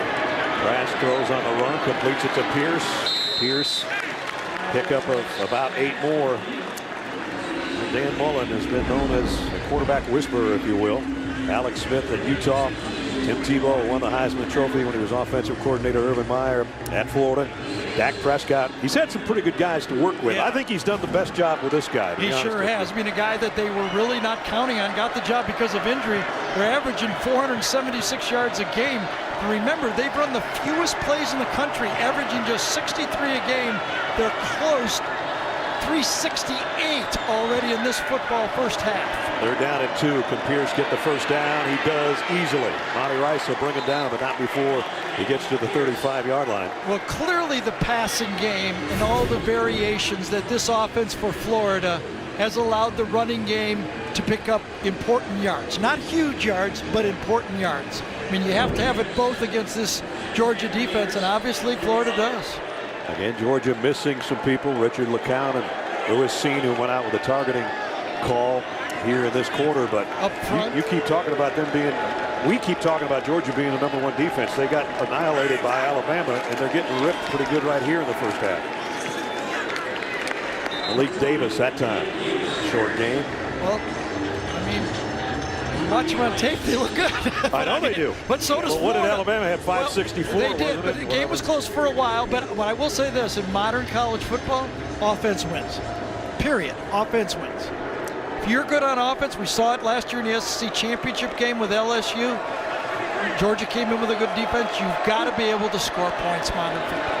And number 11 looking a little bit like Joe Burrow did a year ago so far in the first half of the season for Florida. Trask throw over the middle, and Tony dropped it, had it right in his hands, looking to make a move, I think, and took his eye off the ball for a second. Georgia defense did a great job in the first couple of weeks. Tennessee, those were 2 quick strikes to Palmer from Garantano. And then Alabama, Mac Jones does what Mac Jones does. No touchdowns to Kentucky. And right now they're a touchdown down as Florida scored 4. In the pregame show, I thought Rick Neuheisel made a good point. If you're going to beat Alabama, you better be ready to score points, because they're going to score points. This is a big third down for Georgia at the 2.5-minute mark. Trying to get a stop.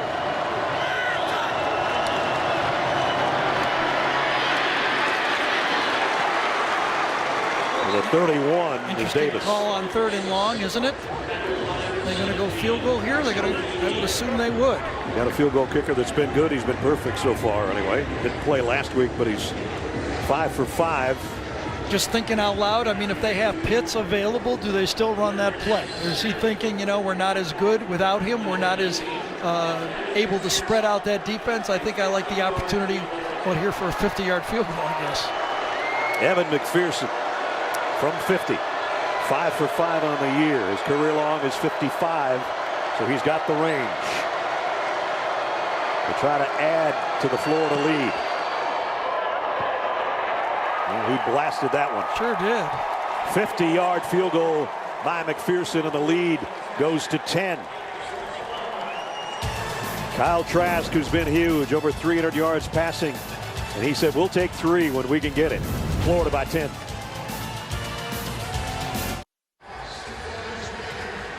Coming up, Adam, Rick, and BJ will have first half analysis and highlights from around the country on the Geico halftime report. Florida just went 64 yards and 10 plays again in a little over 5 minutes and got a 50-yard field goal. So most of the Georgia fans after the Kentucky game was going, that was a good win. We kind of understand it. You ran the ball to get a win in that football game. But is that enough to beat Florida? Can we really do that? And no, it's not. No, it's not. It's not. They need to do more. So now you're in a 2-minute situation here. You know, I mean, the last 6 times Florida's had the ball, they have 4 touchdowns, a field goal, and a pick 6. Okay, so they haven't even had to punt here. They made 1 mistake. So do you let Stetson Bennett go here? Or do you say, let's get to halftime and figure something out when there's a lot more time? Remember, Florida gets the ball to start the second half. Georgia has 75 yards passing. Kyle Trask has 312 yards passing. That's pretty good. That's pretty good.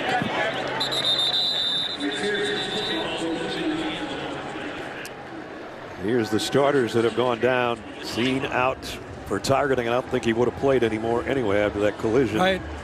And Marcus Rosemy-Jacksaint, who scored on a 32-yard touchdown and a gruesome leg injury, who Jamie says has still hung around. And Marcus, we hope you get better in your rehab fast. And a nice touchdown catch, which gave your team the lead. And right now, Georgia's quarterback goes to work while Florida's can sit down and relax for a second. You almost think you got to let them try it, but I tell you, 1 mistake by Georgia, the game could be over. Bennett down the middle. Well, he had his guy, and Washington dropped it. Darnell Washington, the freshman tight end. One of the things I was saying before is they got to help out the quarterback. I mean, you know, this is a walk-on quarterback. No one expected at Georgia this guy to be playing. he's hung in there. You know, one loss on the year. Make an argument they don't beat Arkansas without this guy. Right. But you got to come up with some tough catches. That's another catch they could have made to help the quarterback. Did not come down with the football. Clock stop with 1:40. Georgia has 2 timeouts remaining. 2nd down and 10. Burton comes in motion toward the line of scrimmage on the right side. Bennett trying to scan the field. He's not going to have enough time. Dropped. And it's Brenton Cox, and he'll celebrate that, I'm sure.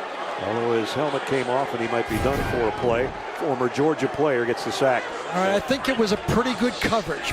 Playing zone defense, nobody really confidently to throw the ball, maybe late here, but by that time, the pass rush had already got to Stetson Bennett. He moves up in the pocket. Remember, when he moves up, those tall defensive linemen give him problems. That time he couldn't see Burton. Cox did take off his own helmet. You saw it there, so he comes out for at least a play. 3rd down and 10.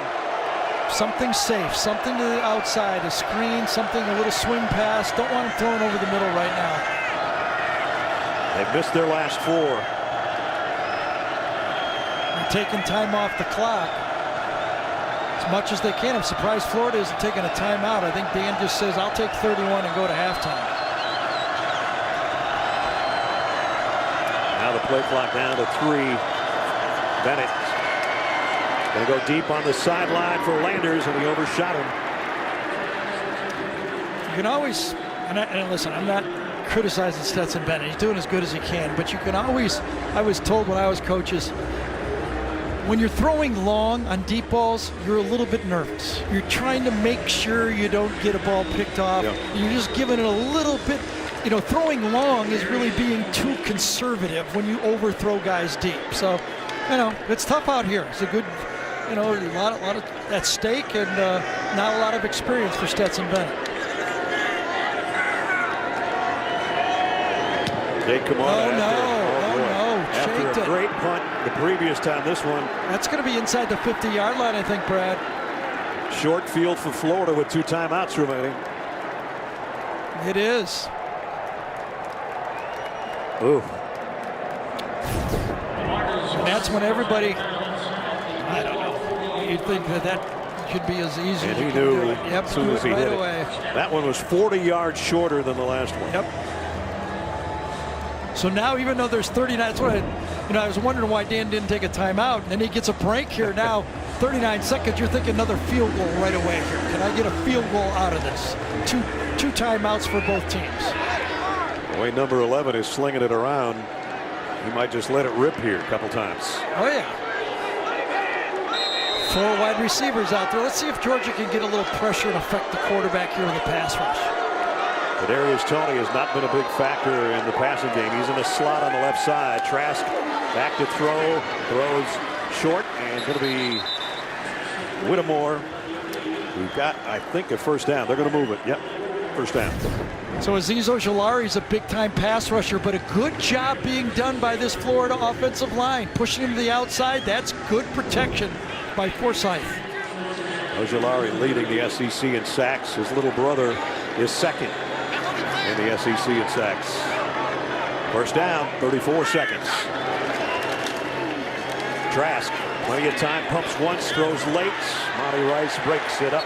Yeah, he's going to get called for holding, though. That's a tough matchup for Monty Rice. He's got Kadarius Toney, and I don't blame him, grabbing anything he could. Just when I said Toney hasn't been a factor in the receiving game, he draws the penalty. Well, he hasn't in the 3 previous games against Georgia. Now, he's been nicked. He isn't what he used to be now, but he's had 6 touches for 25 yards coming into this game. Personal foul, face mask, defense, number 32, 15-yard penalty, automatic first down. Now remember, you're a linebacker. You've got, maybe number 3 coming across, and I got number 1, and I grab a hold, and it is the face mask. I'm grabbing anything I can, and it ends up being the face mask. If he didn't get the face mask call, it would have been interference. Yep. So 30 seconds still remain. 2 timeouts for the Gators. Here's Malik Davis spinning his way down around the 18. See if Florida takes time. They did very quickly, right? Even before he hit the ground, Dan Mullen was calling timeout on that play. They've got 1 remaining. 25 seconds remaining in the first half. Gators with a 10-point lead and looking for more. Gary, I think you already said it. Florida gets the ball to start the third quarter. Here they are with 25 seconds remaining and looking for more before halftime. Yeah, and you still got a timeout in your pocket, so you can call anything right here. No, excuse me, Brad. No blitzing so far and no pressure on the quarterback. Couple, but no sacks. Slight pressures, I'd say. Trask has had plenty of time. Late throw to Tony, trying to bring him down. They do. Another timeout. A yard shy of the first down. Well, we do know if Kyle Pitts was in this game, what would be called now? There'd be a jump ball in the end zone. Yeah, right. Tony, number 3, coming across again. This time they double him. They have a rat in the middle of the field. Instead of having 2 wide safeties, they stack the safeties. One as a crosser and one as the deep post. Tyreek Stevenson shaken up. Been involved in that play. Another one of those safeties. Running out of defensive backs if you're Georgia. Well, I know Monty Rice is going, I'm not going in there to cover that guy. Get that shoulder okay, because I'm not covering that slot. That ain't going to work. Another good throw, another good catch. He held on for dear life and then had to just bulldog Tony over his shoulder and then came up and said, I don't think my shoulder feels that good. Remember, this Georgia pass rush has been effective and efficient against everybody, but it's been nothing today. Very quiet. Came in number 1 in the SEC in sacks with 17. And Trask has just been sitting back there taking his time. And even when they do get a push at him, it doesn't bother him. He doesn't feel that garbage in front of him. He just steps in and makes a calm throw. He's calmly thrown it for 327 and 3 right now. Now they come with some pressure, but the ball goes to the end zone. Touchdown, Trayvon Grimes. My goodness.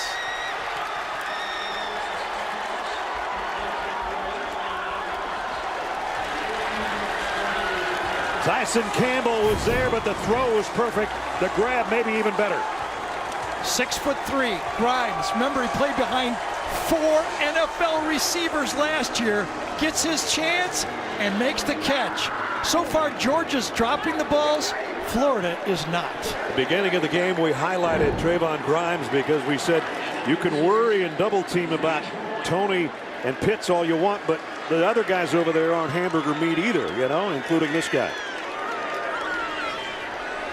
An extra point upcoming for McPherson. Remember what this Florida receiving group lost. Van Jefferson, Jonathan Swain, Tyreek Cleveland, and Josh Hammond, all in the NFL, and they've just reloaded with new receivers again. Kyle Trask is going to head it to the 5G AT&T pylon cam to Grimes as he goes airborne. And a perfect throw and catch as you get this look at the 4th touchdown pass of the first half from Kyle Trask. And he now has 22 of them on the year. And he is one fired up quarterback, as well he should be. That was a 48-yard drive in just 4 plays. Remember, Camarda's 23-yard punt set him up at the 48-yard line. It only took him 28 seconds and 2 timeouts to score again. And now it's 38-21 Florida. And I will say, okay, you know, when you throw the ball up to Kyle Pitts, you can just loft it up in a general direction. But that throw by Kyle right there, Trask, that was a perfect throw. That's what you work on every day. When you make that throw, you can throw it at any level and it's going to work. And Grimes just showed climbing up and catching it. That was perfectly thrown. A winning throw that defeated pretty good coverage. 5 straight games with 4 touchdown passes or more for Kyle Trask. Nobody's ever done that in this league. And it's halftime, not quite halftime. So last year in this game, Florida only had 7 possessions. They've had 7 straight possessions where they've scored one way or another. One time for Georgia and the rest of the time for themselves. Zamir White, who had a 75-yard touchdown the first time he touched it today, touches it on a kick return and gets it out around the 25-yard line. One more look at what these guys do all summer, every day in practice. When they go into the kicking drills, they're down there throwing this back shoulder up as high as you can, and if it's not put in the proper place, you're not going to beat the good coverage that time. And Kyle Trask goes, whew. Yeah. I think everybody in the stadium is doing the same thing. 6 seconds remaining. Georgia will take a knee here. And the question again, where is he in the Heisman? Well, if he runs the table, right? Come on. If he beats Alabama, if he gets the SEC championship with these numbers, he's going to pull off a Joe Burrow here. And he's got the crowd on his side. He's got a 17-point lead on his side. Wow, what a half between Florida and Georgia. It's the end of the first half. And get Jamie's interview with Coach Smart at SEC on CBS. But right now we take it to Zook and the guys in our New York studio. Yeah, Ness, thank you. That interview a little different than it would have been up 14-0. Coming up on the Geico Halftime Report, we'll show you the thrilling return of the Pac-12 and a wild finish in Blacksburg after this word from your local station. Halftime with Florida leading Georgia 38-21. And now it's time for a taste of tradition presented by Sonic. Here's Jamie. For more than 3 decades, Mick Huber has been the voice of Florida Gators sports. He is the only college play-by-play voice to call national championships for one university in football, basketball, and baseball. Due to COVID-19 precautions, he is currently working from an on-campus studio in Gainesville. But his signature, "Oh my" call continues to punctuate the greatest moments in Gator sports history. Looking, he's going to heave one deep down the field. It's going to be to the goal line. It's going to be caught. It's a touchdown, and the Gators have won the game. Tyreek Cleveland. Oh my! I can't believe what I just saw. My good friend Mick readily admits he borrowed that "oh my" from the great Dick Enberg. When they met for the first time about 20 years ago, Dick graciously gave Mick the blessing to carry on the tradition. And I know he's in that studio going, "Oh my, oh my, oh my, oh my," on Kyle Trask Day, as we're just about set to start the third quarter in Jacksonville. Florida will get the football first. And Kyle Trask with another 4-touchdown day, his 5th straight game of 4 or more. And we still have 2 quarters to play.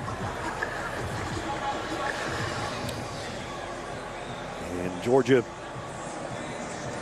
Marcus Rosemy, Jack Saints, who was injured on a 32-yard touchdown catch earlier, has come out with on crutches with a cast on his leg. So he's sticking around to watch his teammates hopefully try to come back in the second half. But if Georgia doesn't find an answer for number 11, the inside track to the SEC championship from the East looks like it'll be from Gainesville. So a long way to go. We welcome you back to the booth. Brad Nessler, Gary Danielson, Jamie down on the sideline. Got to ask you, Kyle Trask, we can talk about him all we want, but does Georgia go to a different quarterback? I think, maybe start out a couple series, see what happens, but I would get Dewan Mathis a few playing time here, see what happens. I mean, long range, you go to a scholarship player and see what he can do. The story of the game, we started out being third down, obvious Kyle Trask, but in this game, Florida's been making third down, and Georgia has not, and that's 8 possessions for Florida. In the whole game last year, they only had 8 possessions. That's a big difference. They're getting off the field. Georgia has 5 completions for 75 yards. Kyle Trask has 20 completions for 341 yards and looking for more, and he's got about 15 more. Completes to Gamble, the other tight end, as we check in with Jamie. But Brad, unfortunately, Kyle Trask will be without Kyle Pitts the remainder of this game. Dan Mullen just told me he is out. He would not disclose, but it did look like head or neck or concussion to us in the first half. Also on the offensive line, Stuart Reese, they will be without him for the remainder of the game. So they lose their right guard. Thanks, Jamie. And that's the 12th pass, Brad, for more than 10 yards so far for Kyle Trask in this game.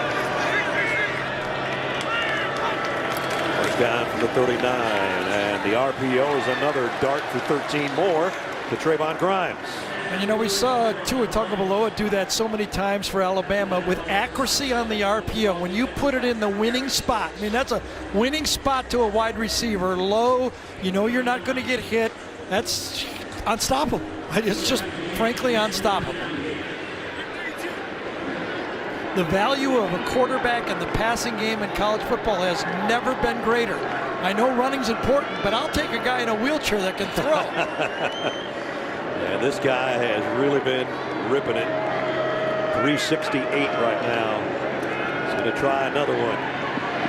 Down the middle, a little bit high, but Tony drags it down anyway. Kadarius Toney and another Florida first down. You know, and it gets contagious. When you start moving the ball and making all those catches, there's no such thing as a bad throw. It's your turn to make a great catch. And that time it was Toney climbing up to make the great catch. It was Pitts. It was Grimes. Now it's Toney. All over the place. Doesn't matter who it is right now. At the 35. 3 receivers to Kyle Trask left. He spent very little time under center. He looked like he was coming up there right now, but back to the gun. This time they do hand off to Pierce, only about a yard. One of the things when the pass offense is working well, Ness, is it's hitting all parts of the field. Throwing the ball in a deep ball, he throws accurately. We saw Stetson miss some throws. Kyle has not been missing the deep balls. 4 for 4 to the left and 3 for 3 to the right. That one little miscue over there on the left was basically on the right side of the field there. Stokes on the interception return for the touchdown. You don't even remember those, right? The receiver carried that one right into the defensive back for Georgia. And Georgia's down 2 defensive backs. With Seen out to the targeting. LeCount out to injury. And it'll bring up 3rd down here. The opening series for Florida, the first half trends. First time Zamir White touches it. 75 yards for a touchdown. 4+ touchdown passes in 5 straight games. That's a new record. And combined first half points, the most ever in this series. That goes back to 1915. Got a feeling this is a must stop, and I think Georgia has to bring some players on this one. They've got to put some pressure on Trask. They do. He had a throw off his back foot and finally an incompletion and a stop. So Gary called it. They brought the heat and it paid off that time. Yeah, there's no way. They're not defending him. You might as well try to get to the quarterback before he can throw it. Trask knows he does not have it protected. He backs up, and then just throws to a spot. And obviously the receiver went inside when he threw it outside. Nolan Smith put the heat on. Gene DeLance, the right tackle, is down right now. Remember, they already lost, as Jamie told you, their right guard. So the right side of the Florida line with some injury problems right now. Yeah, DeLance was a 2-year starter, started 13 games a year ago, number 56, top right there. Goes inside, misses inside, doesn't block outside, and stumbles. And then comes up hobbling. Yeah, he might have, as he reached in, might have tweaked his own knee on that play. Senior out of Mesquite, Texas. Started his career at Texas, transferred here to Florida. And so he's heading out and to the locker room. Go get an x-ray, isn't he? Yep.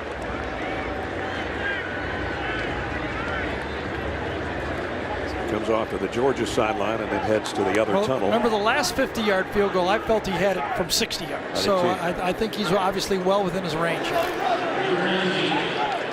This one is going to be 51. Yep, Georgia had to have a must stop and they got it. Let's see if they can dodge a field goal here. Jacob Finn to hold Evan McPherson to try to hit his second 50+ yard field goal of the day. Hasn't missed yet this year. Still hasn't missed. Wow, what a weapon to have. Man, that's good from 60. It might be a little bit downwind, but he hit it dead straight. 51-yard field goal. And on the opening series of the 3rd quarter, the Gators tack on more and lead by 20.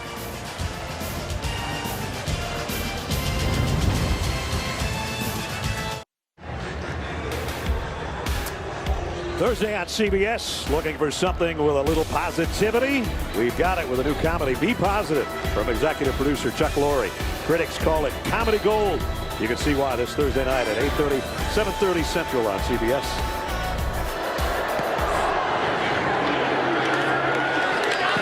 And did this one go out of bounds before it got to the goal line? It did. Yes, it did. So Georgia's going to have good field position.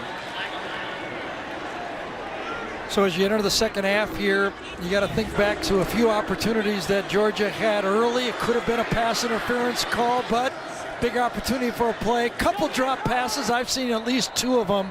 And then a wide open 6 points, just a bit of an overthrow. One long to Landers, one long to Kieris Jackson, and then the tight end Fitzpatrick, who just flat dropped one.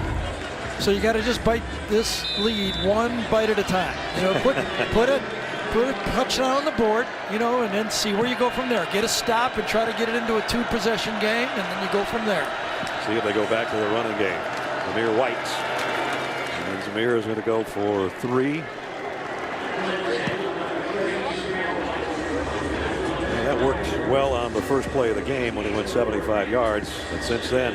Yeah, if I'm calling plays for Georgia, I'm calling plays as if it's a 0-0 game, and I'm running my normal offense. It doesn't mean I'm not going to throw, but I'm not going to get into a hurry-up game and try to score 21 points real fast. I'm just going to say my defense is going to start stopping them, and I'm going to try to score normal. Bennett looking left the whole time, goes that way. Well, nice safe pass. Burton, rather. That's first down. Jermaine Burton becoming more and more a big part of the Georgia offense. News and notes there today. A couple of games canceled in the Pac-12. Trevor Lawrence will miss the game tonight against Notre Dame, and BYU looked impressive over Boise on the blue turf last night. Everybody's going to notice that game. The committee's going to go, well, should we think about these guys at the end or not? James Cook flushes out of the backfield. Empty backfield for Bennett, who's got to throw here down the middle and nobody home. I guess it was intended for Trey McKitty, the tight end. Yep, trying to stick it in that zone. Right now, Florida's dropping in zones, and they're forcing the quarterback to make tight window throws. And if I'm Stetson Bennett, or if I was a quarterback coach calling plays, like in the NFL where you can call the plays in the helmet, I'd just say take the checkdowns. If they're giving you the checkdowns, let's just move the chains slowly if we have to. We're going to run the ball. We're going to throw the ball short. We don't have to stick every throw in the middle of the zone.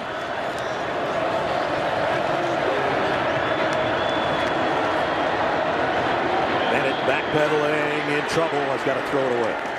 And it's 3rd and 10. Zach Carter putting some heat on. And remember, he did not play in the first half. Right, 17's back out there, and he's fresh. So they got Campbell back last week, 56, and now they got a fresh Carter that says, I'm really ready to go.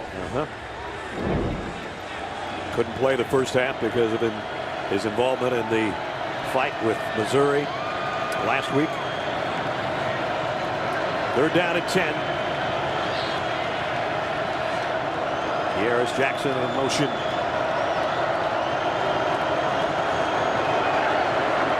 Bennett has time, and it's intercepted. Picked off by Kair Elam.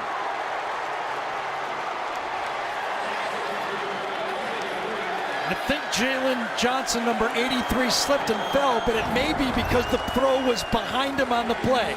Squaring, man-to-man. Yes, poor throw. He tries to adjust to it.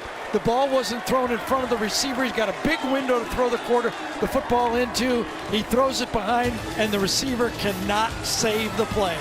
Bad throw from your quarterback. Bad result for Georgia. Good for Florida with a 20-point lead in the ball back. The Home Depot, SEC on CBS, is sponsored by Sonic. The Home Depot. Allstate. And by Just for Men Mustache and Beard. In Jacksonville, Florida, with a big lead and now a turnover. And they give it back to their offense at their own 35-yard line.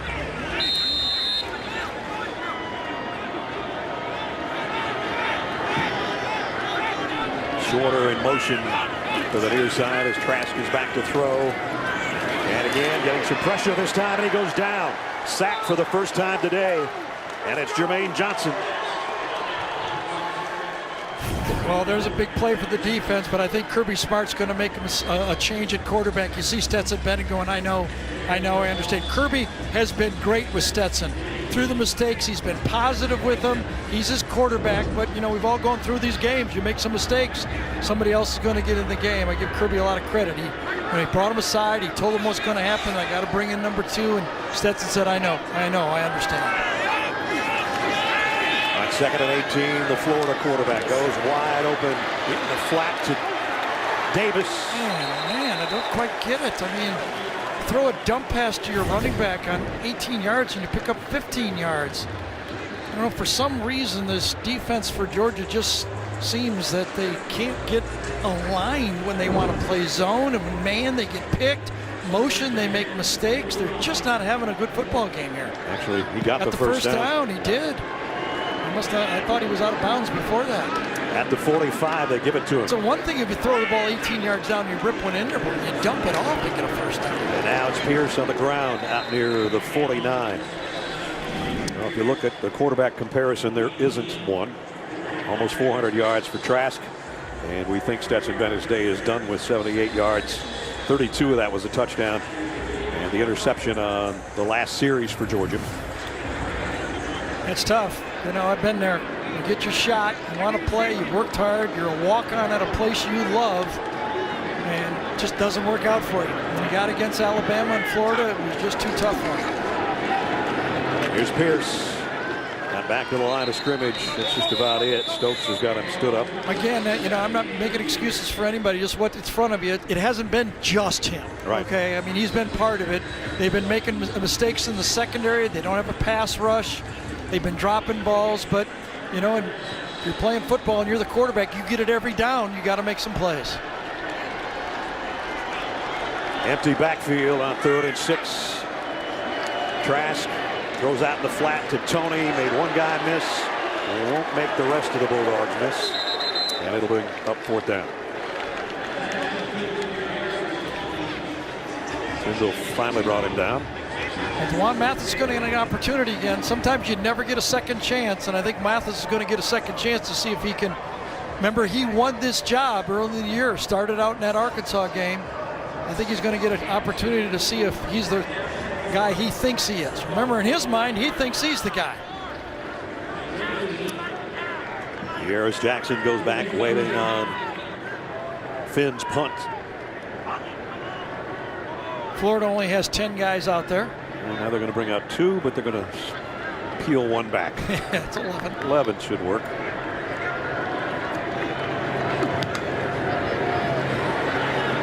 Jackson can let it go to see if it'll get to the end zone, and it will. So for the second time today, but this time it looks like maybe for good in this game, Georgia will go with a new quarterback. But right now it's all Florida.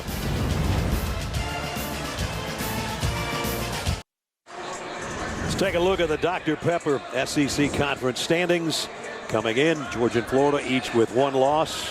You win this, you're usually on the inside track to playing the West champ, which is Alabama. They got the weekend off. And it looks like unless things change dramatically in the next 22 minutes, we might have somebody else playing Alabama or whomever from the West in Atlanta for the SEC title game on December 19th. Stetson Bennett's numbers to this point, and you know, and it gets amplified even more when the other guy's throwing for as much as he does. Yeah. You know, in the Alabama game and in the Florida game, it's like, okay, you know, I mean, why couldn't it be like the last few years, 7, 17, and 17 points? But this is a different Florida team. Zamir White for 4, maybe 5. Slayton off the defensive line, along with Kyrie Campbell in on the stop. Zamir might end up with 100 yards rushing by default because he got 75 on the first snap of the game. So what does Juwan Mathis bring to the table? What did they see him in camp? Well, if they had much of a camp this year, we don't even know, right? But what did they see that he got the starting job the first game?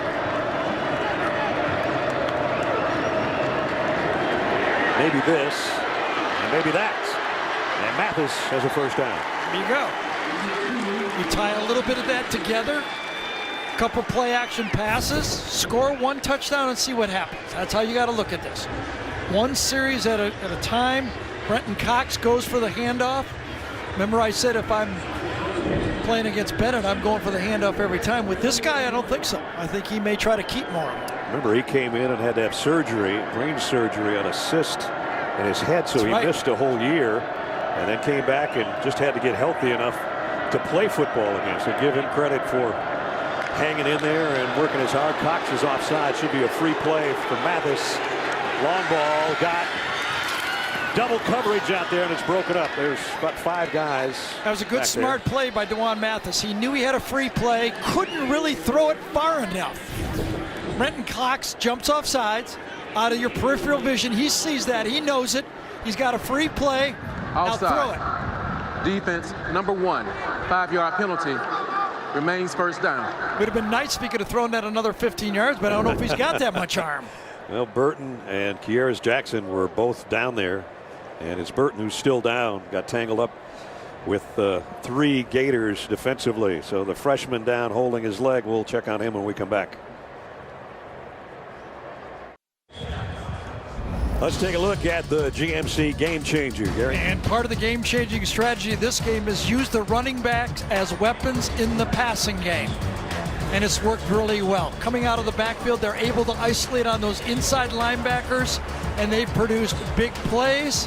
And even when they throw it and it looks covered, the Georgia defense has missed a couple tackles to make big plays. So the game changer so far has been everywhere, but it's also been the running back. And the first down after that penalty.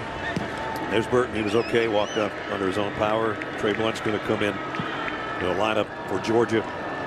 So 1st and 5.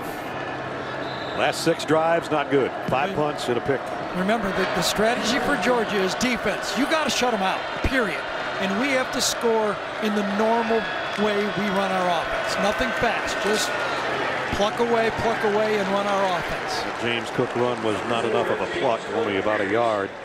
Brings up 2nd down and 4. Kyle Trask to the running backs that Gary was talking about. That's good. That'll be a nice, calm feeling over there, sitting with a 20-point lead. Yeah, it is really one of the techniques that Dan Mullen has in his offense. He's always had it. He free releases his running backs out of the backfield, forces those linebackers to cover him fast. If you don't, you're running down the field chasing a guy. Kendall Milton in the backfield, play fake. Mathis going to air it out long. And he overshot everybody down around the 5-yard line. It was Demetrius Robertson who was the intended receiver. You see Dewan Mathis right there. He goes, he knows, he missed it. He missed the open receiver. He had the tight end on the pop pass right away. He looked at the bench and said, I know, I missed him. Oh, man. And I went the other side, and that's guessing. You know, you haven't played a lot. You're looking for a big play, and instead of going through your progression, you go to the outside guy who's in one-on-one coverage, looks at the bench, and goes, I got it, I messed up. And Darnell Washington's not easy to miss. No, the freshman tight end, 6'7". So now 3rd down and 4. Remember, one of those yards they've gained was on the offside penalty. 10 players on the field for for Florida.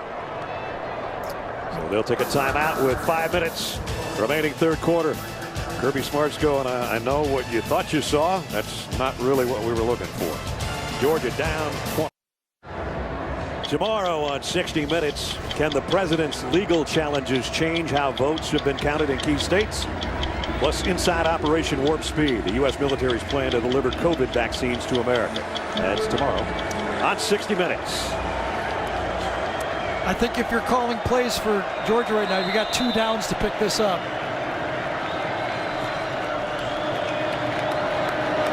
Well, Mathis flushed out of the pocket by Cox. Going to run for it. I don't know if he got there or not. We'll see where they mark it. I think he's going to get it. Could be. That'll be his 2nd first down run of this series. Had a 17-yarder earlier, and now he needed 4 and got there, put his left hand out with the ball. I think that's what got it for him. He had to get out of there because Brenton Cox, number 1, took an inside rush and won on that play from Salyer. Against McClendon, I believe it was, number 70. I think it was 70 in the game there. Yes, it was. So he had to get out of the pocket, made something out of nothing. Did he get enough? They still haven't moved. No, the they chains. haven't. They haven't. Watch the inside rush right here by Cox. Spin inside. Got to get out of there. Good, elusive play. Now does he get enough for the first down? They're reviewing whether or not he got the first down. No, they did not, did he? He did not. He brought the ball back before pulled it back line. in. Yes. Here's another look. Kearis Jackson was out there trying to get a block for him, but he's out of bounds. And yeah, he pulled up a yard yes, he shot. Did. See, Marlon Dunlap was after him. He says, I can beat him, but there's another guy in front of me. And here's the call from James Carter. After review, the runner went out of bounds with the ball in his possession at the 48.5-yard line. It'll be short of the line of game, 4th down.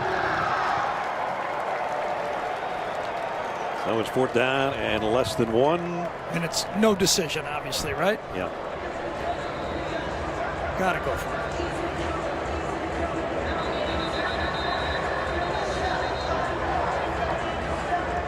So they need about a half yard, a couple feet. We're calling it 4th and inches. I'll go with that. I'll go with the truck. That's how much, as you look from the sticks and the chain gang and the 2 lines and Mathis in a shotgun. So this makes it a 6-yard gain just to get inches if you're going to go and play it this way to Zamir White or to the quarterback. And it's the quarterback, and he got it this time. So actually ran about 7 yards to get a 1.5 feet. Well, we all think back to that short yardage goal line stand a couple years ago. Remember when Florida had like 7 plays inside the 2-yard line? So you got to believe Georgia was working on their short yardage and goal line offense in anticipation of what they need, and they picked a play that worked. 4 minutes remaining in the quarter. No hurry. Be methodical. Just put 1 touchdown on the board and go from there. James Cook back in the backfield. Mathis pressure coming from behind. And he got away somehow. Oh, and then he got planted after a 1-yard gain by James Houston. Looked like the whole city of Houston the way he hit it. Well, you're coming out. You know you're being chased. You don't know what's behind you. And Houston said, you're not faking me out. I've seen some of the best backs in the SEC, and I'm ready for you. And I zeroed it up. Perfect form tackle.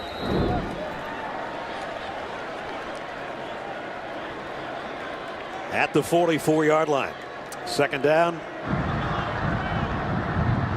Bench warning. Sideline warning against Florida. That is their first warning of the game and will not have a penalty assessed. 2nd down. And Dan Mullen saying, everybody back. We don't want another Missouri.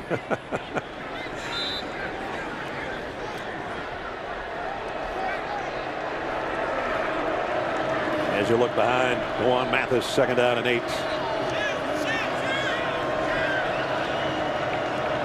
Switch the tight end, Washington.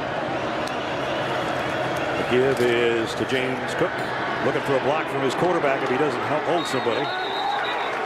And looks like they got the 1st down as we get a Papa John's update in New York. Here's the. All right, Ness, 2 of the 3 teams atop the Big 12 with 1 conference loss. Both lost last week. Oklahoma State shut out in the first half. They were down 12-0, but Brennan Presley makes it a 12-10 game. Getting close. Back to you. And flags flies. Georgia had a 1st down, and Justin Schaefer might have been a false start on the Dogs here. False start. Offense, number 54. 5-yard penalty. 1st down. You got to have almost everything go right now if you're Georgia, and flags aren't going to help. Not a heavily penalized game, though. Only the 5th of the game. 3 on Georgia and 2 on Florida the whole football game.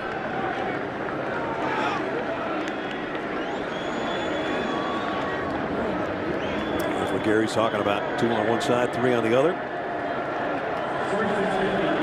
1st and 15 at the 39.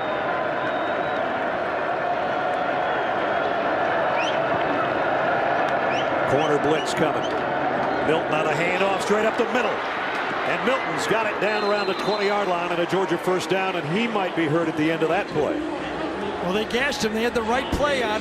You're bringing the slot blitz from the field. All you got to do is get 1 crease. Remember, there's 1 less safety back there. And this time, good job by Ben Cleveland, 74. Just rooted his man out, and Milton runs right behind the right guard's block. And you see, kind of did the splits when he tried to stretch it out, being tackled. And once he got up, he went down in a hurry. Yeah, that left leg. Picked up 19 yards on the carry. Working on the left leg of Kendall Milton, the freshman. Man, had too many guys down today, that's for sure.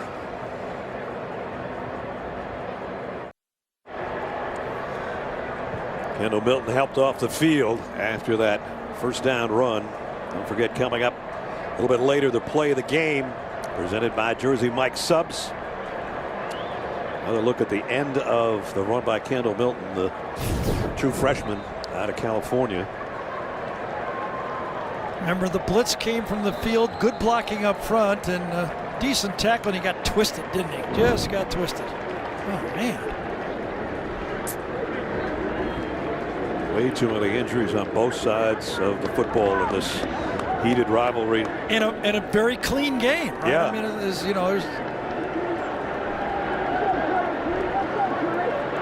So it's first down at the 22 is where they spot it.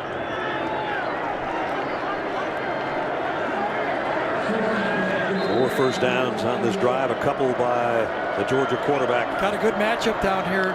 Big receiver against the linebacker. James Cook for a couple to the 20. And the clock's going to work its way down around a minute and a half. Stetson Bennett, if you're just joining us, started the game.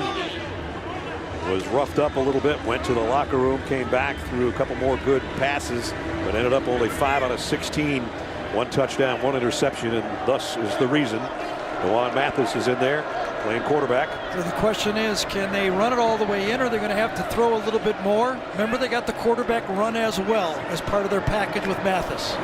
And he dropped the ball on the snap, so he's got to cover it. And a big loss back outside the 25. Second drop by the Georgia quarterback in the game. Stetson Bennett dropped one early. And that one, perfect snap. Trey Hill has had some struggles, but those two, one earlier and that one, were perfect. Looked like in that picture, and it was a great shot, but he took his eye, just looked to the right a little bit, and he dropped the ball. And now it's third down and what they didn't want, 14. And so far on third down at 8+, they're 0 for.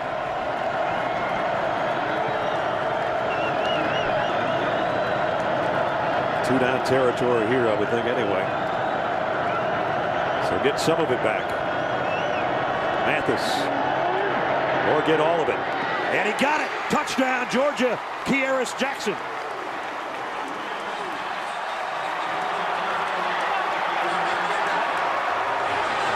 Well, Florida was trying to disguise so much they ran right out of the coverage. Watch the disguise, and when he bails, he actually opens up the area behind him. And that's the throw right into the middle of the field. You're trying to fake the quarterback so much, you end up making a mistake. Sean Davis just a little bit too much to the quarterback and opens it up for an easy throw. By the way, the offensive line gave Mathis plenty of time to step into that throw. Todd Leslie's extra point is good. An 80-yard drive for Georgia. Just what they needed to inch back into the game. And with 41 seconds remaining in the third quarter, DeJuan Mathis has his first touchdown pass of the year to cap an 80-yard drive in 12 plays. And you get another look on a 3rd and 13, and here it comes. Look at how he's able to ride up in the pocket. Nobody's at his feet, nobody's in his face, and a wide open receiver. You can't have a better one than that on 3rd and long if you're a quarterback. Cuts the lead to 41-28. Stetson Bennett talking to DeJuan, who went 2 out of 3 on that drive and his first career touchdown. So Kearis Jackson. So DeJuan Mathis has come through. He kept the ball, made a couple first downs with his leg. Offensive line, nice blocking for the running back, and then great blocking on that pass. Can the defense get another stop?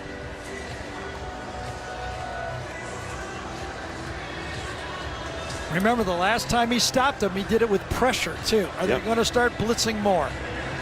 They got a sack. They had a throw that was a little off balance from Trask.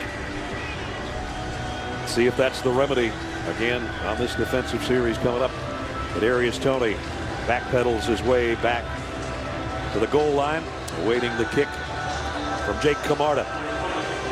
Kearis Jackson, by the way, second touchdown catch of the year for Kearis. He's been whatever quarterback's in there for Georgia's favorite receiver. No, and these numbers sometimes look ugly. When one's a 4 and one's a 2, but it's 2 touchdowns. Yep. I mean, you know, you can't get down right here. And Camarda blasts this one out of the back of the end zone, so Florida will come out to the 25. It'll give us a chance to remind you next Saturday, Following live coverage of the Masters, an early evening showdown from Baton Rouge.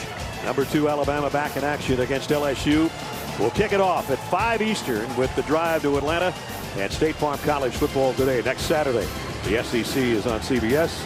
My partner will be paying absolutely no attention to the pregame festivities. Not on Saturday, just a little bit. A little bit. Sunday, you're all day from 10 o'clock on.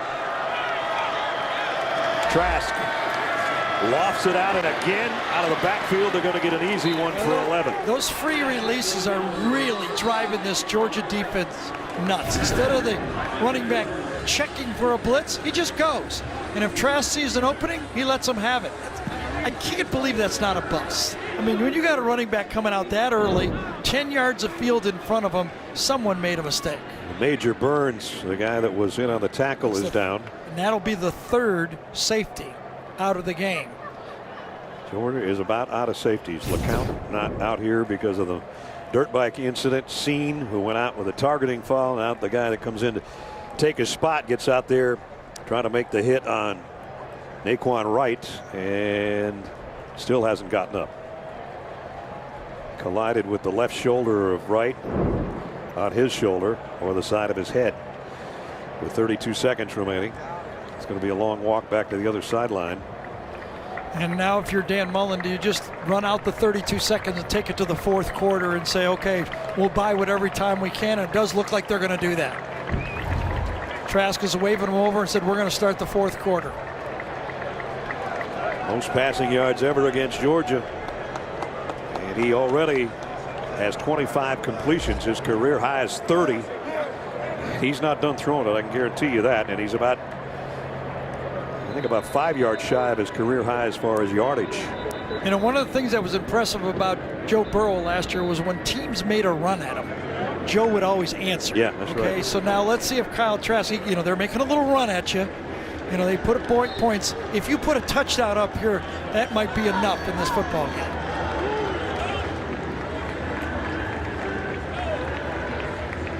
And we'll go to the 4th quarter. Right now, Trask is 5 yards shy of his career high passing yardage total.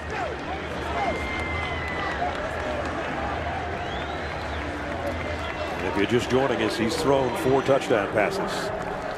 And the 3rd quarter has come to a close. The high-powered Gator offense has been too much for Georgia so far. The Dogs did have an answer, though, to make it 41-28 at the end of 3. We'll return to Jacksonville right after this message and a word from your local station. The Home Depot SEC on CBS heads into quarter number 4 in Jacksonville. And the Florida Gators have it under control right now, but we still got 15 minutes left. And Georgia scored the last time they had it, 41-28. Florida starts things off from their own 35-yard line. Trask looking for more. That should put him at a career high in passing yardage and another first down. So the Gators just keep rolling, Gary, and it doesn't look like Georgia can stop them, and that's what they need right now. Stops. Yeah, and you know, coming into this game, Florida led the SEC in possessions. When they get the ball, they've been scoring 2 out of every 3 times. They've had 10 possessions. They're right on that mark. They've scored 7 times. Georgia's been good all year, but not against this offense. They can't get them off the field. Nope. They won't get another chance offensively. Georgia's been the best in the league at stopping teams from scoring, but not tonight. Emory Jones in at quarterback now for Florida, but they keep it on the ground. And they go with Naquan Wright again. And he's got it to midfield.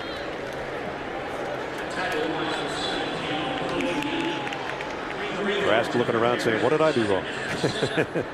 Don't want you to get a sore arm. Yeah. So Emory Jones stays in there. As Gary said earlier, don't be surprised if they let him rip one here. They love to run the no backfield quarterback draw play action pass, but they're going to load the backfield now from the motion. Wright comes back in there with him. Here comes the quarterback draw that Gary just talked about, and it's another first down. Got it to the 41. I'm sure Dan Mullen has about 85 Nick Fitzgerald runs that he used at Mississippi State that he could use at any time. Lead block, pulling around, and a first down. Maybe even a couple of Dak Prescott runs as he looks at his sheets.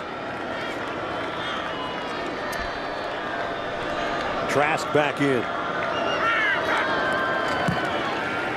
Trask gets some pressure from the backside. This one is, well, his tight end intercepted it from Waycron right. There's no other way to put it. He was throwing it to right. Gamble goes, I'll take that thing. And he did it one-handed too, right? They're doing the same play they've heard him all game. They fake to the running back, and Gamble right goes, what are you doing? Naquan's going, I couldn't run this thing all the way down the sideline. The big tight end who came in for Kyle Pitts and has a touchdown of his own, he's got to laugh about it, too. They've run that play 5 times, and why would you not keep running it? It's worked every time. Trask just keep piling up yardage. 4:35 now. And a first down at the 28. Right. Got to the 24. Kyle Trask is putting up Heisman numbers. As you look at his numbers coming in through the first 4 games. But remember, he's added 4 more touchdowns and let's see, 435 more yards. They're starting to look better. They're starting to approach Tua and Burrow and everybody else that's throwing. His high school quarterback, the guy he played behind, Derek King, had a game that, well, there's no way Kyle can match it. He might. How about these 2 guys back-to-back nights? Right. Huh? How about that high school team? Jeez. Kyle didn't even get to start playing behind Derek King. Second down at 6. No, nice stop. Swallowed that time. We check in with Jamie. Well, I asked Kyle this week what it feels like to see his name in the headlines with, Heisman lists, and he said, I really try to ignore it. I do, as long as I play the way I need to get Florida to a national championship, which is the team goal. He says, I just try to take care of business for that end, and maybe the other one will come to light. When we've talked to him, he's so unassuming and quiet, but he has showed more fire and emotion on the sideline today, and why not? Beating your rival in the East, maybe punching your ticket to Atlanta for the SEC championship and playing the way he has every right. Oh, he missed him. He threw it right into the blitz there and missed him, Ness. Justin Shorter, the intended receiver. And that was high. Look at him. He's going, it was me. He knew what he had. He knows the blitz is coming right off the edge. He's got the outside player. He's got a first down, and he sails it. Even when he let it go, he jumped up in the air as if to say, oh, well. I think it was Jamie's fault talking about the Heisman. It probably was. He tried not to think about it until Jamie mentioned it. Well, this guy has been good from 50 and 51. This should be a chip shot from 45. Might be a little bit different wind here that he's kicking into. From left hash. 4 minutes into the third quarter. McPherson from 44. Look at the prognosticator. Yes, he missed it. Missed it from 44. That's a big field goal, too. Would have made it a 16-point game. Now it's still reachable. Well, he had 2 of 50 plus, but this one from a little different spot tried to steer it in and no good. Georgia and Florida, the Gators with a 41-28 lead as we took a look at our game recap, and it started the fireworks on play number 1. Zamir White, opening snap, 75 yards on the first play for a Georgia touchdown. They added another to make it 14-0, but back comes Kyle Trask, Kyle Pitts, and then Pitts just kept going. 4 touchdowns in the first half. He's got a career high in passing right now, but he missed on his last throw, and that led to a missed field goal by McPherson, and it gives Georgia the ball back. There's the big numbers by the offensive players for the Gators, but Georgia's got it back, trailing by 13. Can they stay patient?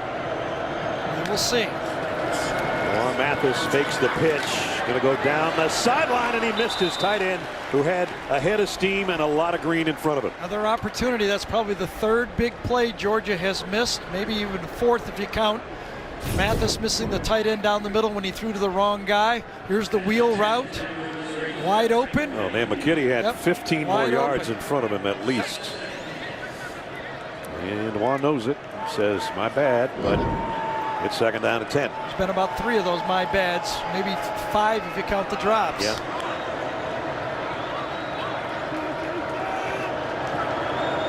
Went 80 yards the last time. They'll keep it on the ground as Zamir White. But since that opening snap, it's been tough sledding for Zamir. Got about 1.5 yards there. So here we go. Last time on 3rd down, they succeeded. What do they pull off here? No hiding the quarterback on 3rd and long here. Grantham has been the defensive coordinator for Florida, has been very conservative. Will he dial up a blitz here? And he normally does on 3rd down.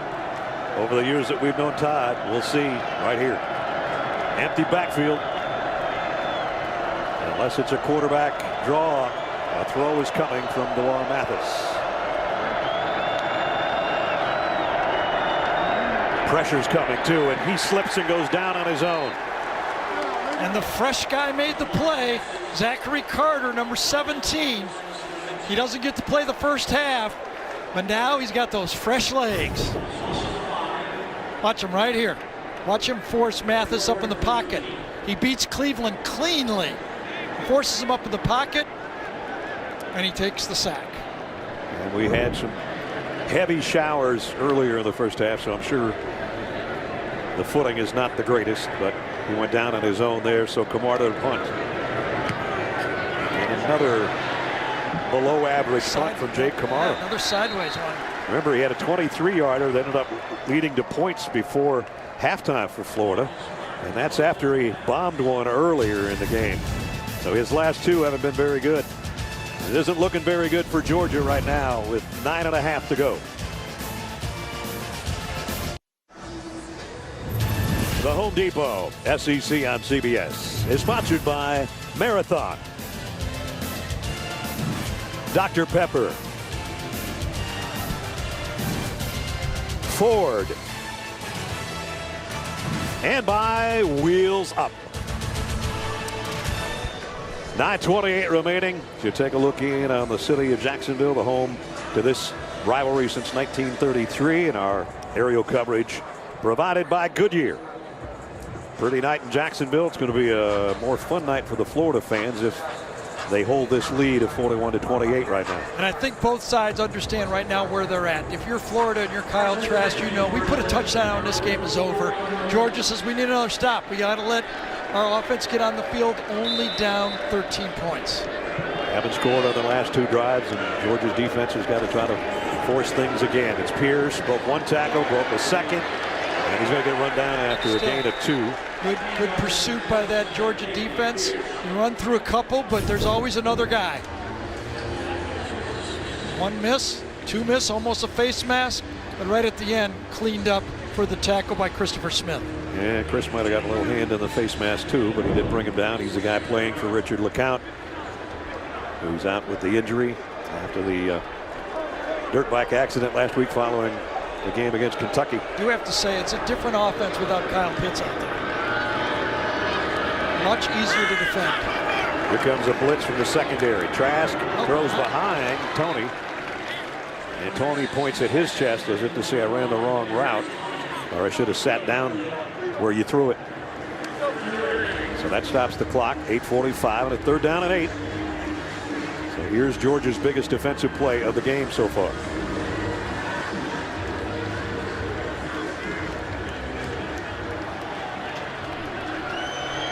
See if Georgia can force a punt. Well, they bring pressure again. They've been bringing pressure a lot, and it's been working in the second half. Shorter in motion to the top of the screen. Trask is looking that way, throwing that way, and incomplete. Intended for Trayvon Grimes. And it is 4th down. Tried the same type of a play, type of a wheel route. Eric Stokes coming off. Inside player, the slot tries to run a wheel, and Stokes is with him the whole way. Great defense. Stokes, who had his 3rd interception of the season, a pick 6. That had Georgia in front at one point in this first half. Nice play there. Still a football game. This Georgia defense has stepped up in the second half. They're giving their offense another chance. Remember, Kearis Jackson had a 57-yard kickoff return earlier in the game. He'd like to get his hands on a punt return here. I think this one's going to be too high. Has to take the fair catch around the 9, maybe the 8. So a long way to go for Georgia. But there's still 8:34 to play. DeJuan Mathis and the Bulldog offense back out there when we come back.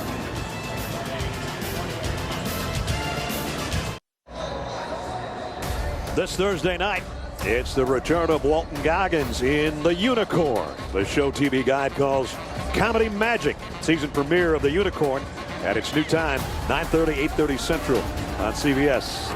If Georgia could find any football magic right now, would be the time to come up with it. They start their own 9-yard line. Yeah, no, so Florida has to be very careful not to go into a prevent defense. There's too much time. That doesn't mean you have to be blitzing and aggressive, but you just can't go into the bail technique and give Georgia easy throws. And if you're Georgia, are you calling plays as if it's 4-down territory unless it's 4th and real long? Two tight ends. McKinney, one of those switches from the slot over to the right on first down. Play action to White. Long ball coming up for... And it just dropped out of the air, didn't it? Matt Landers turned around and looked, and it dropped behind him about 5 yards. It did. That thing looked like it caught a jet stream or something. That was weird. I thought he had a pretty good angle on the throw, and Landers overran it by 15 yards. I don't know if he even saw it. Do you? I don't think he could find it. So second down and 10.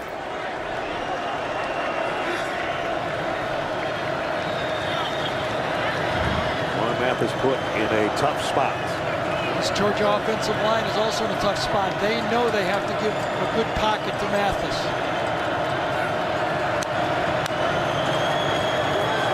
Draw play. Zamir White has one big one already. And this one busts it out to a first down for the Dogs. I thought Ventrell Miller, 51, he faked the blitz inside, and I thought he had it all over. He put the wrong hole, and then Trey Hill comes out and feeds off on the late block. First down run, and now Mathis on first down. One hops it, intended for Darnell Washington. And guess who's fresh again in this face? Carter. You don't play a whole half, you get kind of hungry. No, he's going to say, Coach, you know, I think I like this taking the first half off stuff. Again, this is working for me. Yeah. One of the guys that was suspended for the first half of this game because of the altercation and taking a couple of swings in the Missouri game last week at halftime. And the league kept him out of this game. Second down last time they went with draw. What do they try to pick up, 4 or 5 yards here? Mathis gonna go deep. Got a man out there. Oh, Demetrius Robertson had his fingertips on it, and that's all. Well, he's got plenty of arm, doesn't he, Mathis? He saw Robinson late, threw a pretty good ball. This one did not drop out of the air. This one kept going. He threw to the right man down the middle. No help, or late help at the best. Threw it from the 20 to the 25 yes. on the other end, and just off the fingertips of Demetrius Robertson. And almost flat-footed. Took a half step, but he knew he was going to get hit. That's a pretty nice throw. Third down and 10 at the 8-minute mark. They've only converted 1 third and long today. And is Georgia taking a timeout? I think it might be the other way around. Was it Florida that took a timeout or Georgia? Looks like Florida. Yeah. So that'll give Kirby Smart a chance to talk things over with his quarterback. Likewise, Dan Mullen with a 13-point lead will do the same on his side of the field.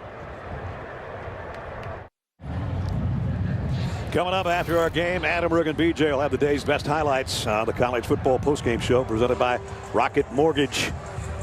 Right now, the Gators only 8 minutes away from a big win for Dan Mullen. We talked about the suspension of Zach Carter's playing really well in the first half, and that Dan was fined $25,000 for his involvement in the Missouri thing last week. And he said, you know, it's regrettable. It's not who I am. And then I think Jamie asked him, what effect did it have on your team? He said, I don't know that it had any effect. And he thought about it for a second. He said, you know, the second half of that game and all this week in practice, we've had a little edge to us. Maybe it was a wake-up call. That's a nice spin on it. I got to say that. He may be right, though. They've played good football since then. I've seen a lot of basketball coaches get a technical on purpose. Yeah, I don't think this was on purpose. I kind of thought he lost it there. The whole Darth Gator thing? Yeah. They're down at 10. Mathis, deep middle, into traffic, broken up. Intended for Matt Landers, incomplete. So what do? You got still 8 minutes to go in the game. Your quarterbacks, both of your quarterbacks are now 7 for 24 in the game. I think you got to punt, force this Florida team to see if they can run the ball and take some clock off and force them to punt one more time. You need one more 3 and out and see if you got one more chance to get back in the game. Jake Camarda came in with being the #1 punter in the SEC, and his last 2 were 23 and 32. If he's ever going to blast one like he did earlier, 63, now would maybe be the time to do it. And he did. Nice one. And fair catch at the 26 by Tony. There's 7:52 remaining in the ball game. The Gators have the ball back in a 13-point lead. Big game tonight. Clemson without Trevor Lawrence. They put a 28-game ACC winning streak on the line. Notre Dame's got the longest active streak in the nation right now. Speaking of 28-game winning streaks, weren't you and I involved in one of the longest winning streaks in ACC history that is celebrating its 25th anniversary this Florida weekend? State, Virginia, right? Yeah. Warwick Dunn came up just a little bit short. Virginia at home picked off the Seminoles of Florida State, who I think had won 33 in a row at that time. I don't remember. I think we've done a lot of games, so there's a possibility we did everything. Here's Trask in trouble, got a little pressure on him again, but he still finds his receiver. Yep. And it's Malik Davis out of the backfield again. How about these running backs for Florida? It's been the story of the game, really. I mean, now that Kyle Pitts is out there, even another wheel route for the running back. That's got to be 7 of these, isn't it? Yeah. Gee. That time to Kobe Dean trying to stay with number 20 and just. He had one earlier. He was late. Remember when he had one earlier on the pass and he made the shoe tackle from behind? He goes like, I don't remember this offense. When did I start doing this in the linebacker position? Kyle Trask is saying, I've been doing this all year. And I do like the way they're coming back here. You know, we got this lead by throwing it. We got a good quarterback. Let's trust him. Take the clock down as long as we go, and let's move the ball and put this thing away. Take it down to 2 seconds. Trask comes up, getting ready to throw it. Oh, and almost picked off by Webb. Absolutely. It might have been a touchdown. He double clutched it and allowed Webb to sneak in there. That easily could have been a pick 6. Wow. So you got to trust your quarterback. When he double clutches it, he knows as soon as he throws it, he goes, oh my goodness. And Webb, oh, and he's not even, nobody's going to touch him into the end zone on that play. So 7 minutes, and those two Georgia fans know that that might have been just what the Dogs ordered to even think about getting back in this game. My goodness. Hang in there. You never know if you're Georgia. Trask under center for one of the few times. They keep it on the ground to Davis, and he stood up for maybe a yard gain. It's 3rd down and long. I think Dan Mullen goes, Kyle, I know you're really good, but so far I've looked at their quarterbacks and we're running the ball right now. That's we're right. not giving you another chance to throw a pick. Well, he's got a career high day going, a 4.53 right now. They have 86 yards on the ground. It looks like that stat of who has the most rushing yards isn't going to matter today after 14 straight years. Even though Georgia had one long run by Zamir White, who has 106 yards on 7 carries. 4-man rush, playing combo coverage behind it. 4 on 3 at the top, 3 on 2 on the bottom. Georgia's got to have a stop on 3rd and 9. They got some pressure again. Trask throws and completes it to Tony. And he's still going. Kadarius Toney, his biggest play of the day. I think so. And it's going to take, unless Georgia uses their timeouts, it's going to take another almost 2.5 minutes off the game. Good protection. Good job by Trask getting out. And then Toney reaches up, makes the play. 21-yard pickup for number 1, who's so dangerous in the open field. Once he caught it, the rest didn't really matter. That's right. His 8th catch, but the biggest one so far right there. 1st down at the 34. As we'll work our way under 5.5 minutes before the next snap. We're going to run the ball here too. Davis might have gotten a yard. Got to start using your timeouts if you're Kirby Smart, and he did. Here comes one. Yep. If it was 1 touchdown, you might wait a little longer, but 2 touchdowns, you got to use them right now.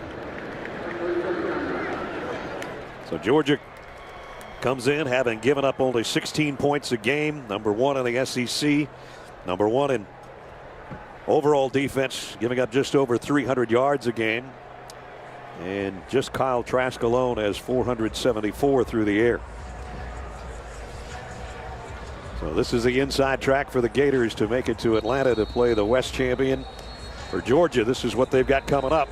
Yeah, and this is going to be the tough part for, if you're a Georgia fan, you're going, listen, we're going to beat the rest of the teams we play here. We're going to be favored. You're going to be favored, and if you're a Georgia fan, you're saying, we've got a ticket to Atlanta. All we had to do was beat Florida.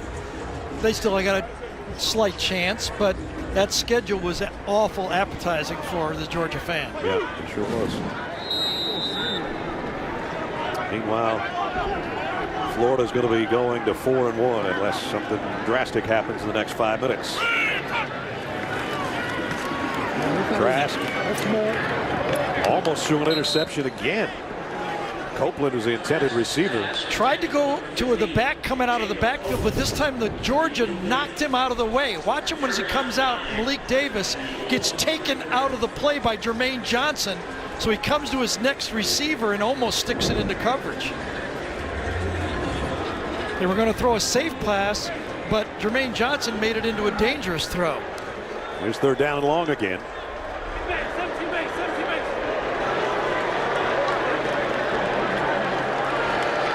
Look out for Davis, who's with him in the backfield. It's been one of his main targets today. And they're just going to give it to Davis. He'll get it inside the 30 to the 28. It's 4th down there. Florida will go field goal. Georgia take the second time out. He did.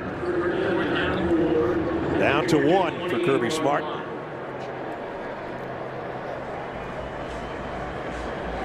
Kirby was 3-1 coming in against Florida. Here's what Florida has left. Yeah, very similar story. They've got that LSU makeup game at the end of the year, but that at Tennessee is an interesting game, isn't it? Now they're going to be favored. Kentucky will give them a battle, I think, is physical, but at Tennessee is an interesting football game. Tennessee could make their year knocking off Florida. Arkansas has been maybe the surprise of the conference. Vandy, Kentucky, Tennessee, and McPherson, who missed his last attempt from 44.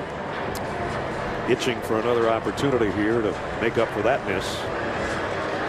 There's the 2 quarterbacks. So one on the left who started, and one on the right who came in to take his spot and played pretty well so far.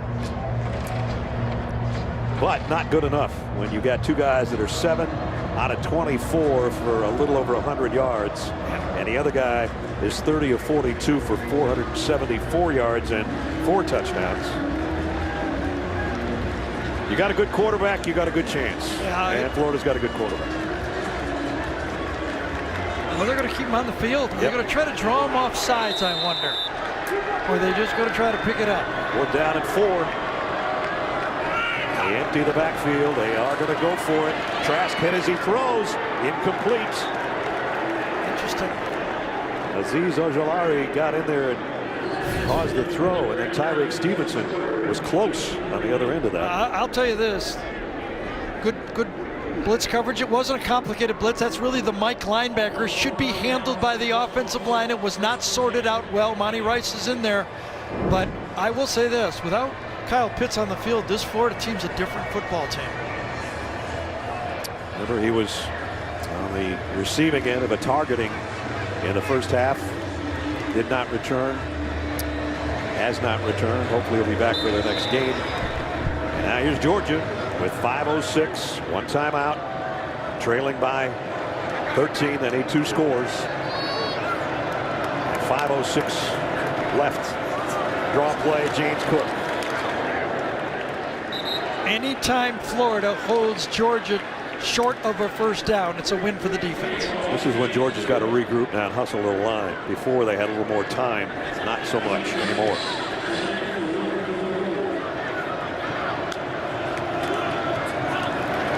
Mathis trying to run away from the pressure and ends up running out of bounds. Run out by Kyrie Campbell. I think he was trying to get the ball to James Cook, and James Cook never turned around and looked for it on that play.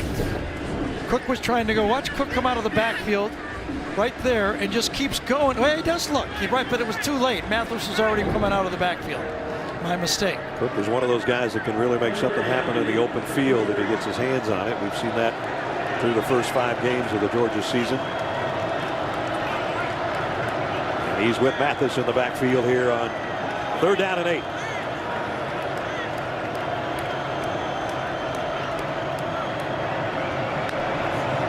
Oh, he comes after him. Deep ball sideline. Overshot Landers again. Well, they're going to go for it. This might be the last time they touch it offensively if they don't go on 4th and 8. Well, Todd Grantham said, I play that other stuff. I'm coming after you. Just can't do it. I just can't do it. Just saw the ball sail over Todd's head over there on the sideline. All right. Here's Georgia's maybe last chance.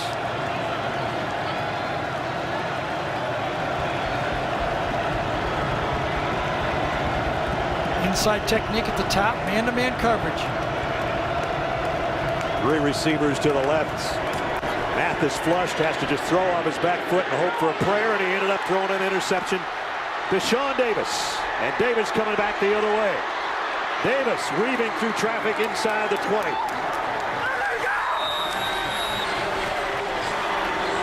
And with all the offense Florida's had through the year, their defense might have just iced things against the Bulldogs. Well, Todd Grantham on 3rd and 4th down brought pressure. He went man-to-man coverage. He goes, guys, we're either going to cover him or we're going to lose. So they man up all over, pressure inside. Mathis has no choice but to just try to lob it up. Can't take a sack on 4th down, and he finds number 6 for Florida. And Sean Davis, who didn't play a week ago, has his first interception of the season. And with just 3 and change remaining, Georgia quarterback, as Kirby's still coaching him up, whether it's the starter or the backup. The Georgia quarterback has been the position for 3 years around. Ever since Justin Fields signed at Georgia, the whole process with Jake Fromm, and then Justin leaves, and he's done pretty good, and that shadow is still over the quarterback play of this football team. So if you compare all 3, obviously the fans for Florida know what we're going to put up on the screen right now. It's tough. And the chop is starting, and here's what it looked like. A career high for Kyle Trask, and another 4-touchdown game, 5th game in a row he's done that. Each Georgia quarterback threw a touchdown, but obviously the transfer from USC, JT Daniels, is not ready, or he would be given a chance to play. And his knee surgery just over a year ago has not allowed him to be 100%. Tim Tebow sitting at home right now going, don't let him throw that. I got a feeling Tim Tebow is never sitting at home. Do you think that he's always got something to do?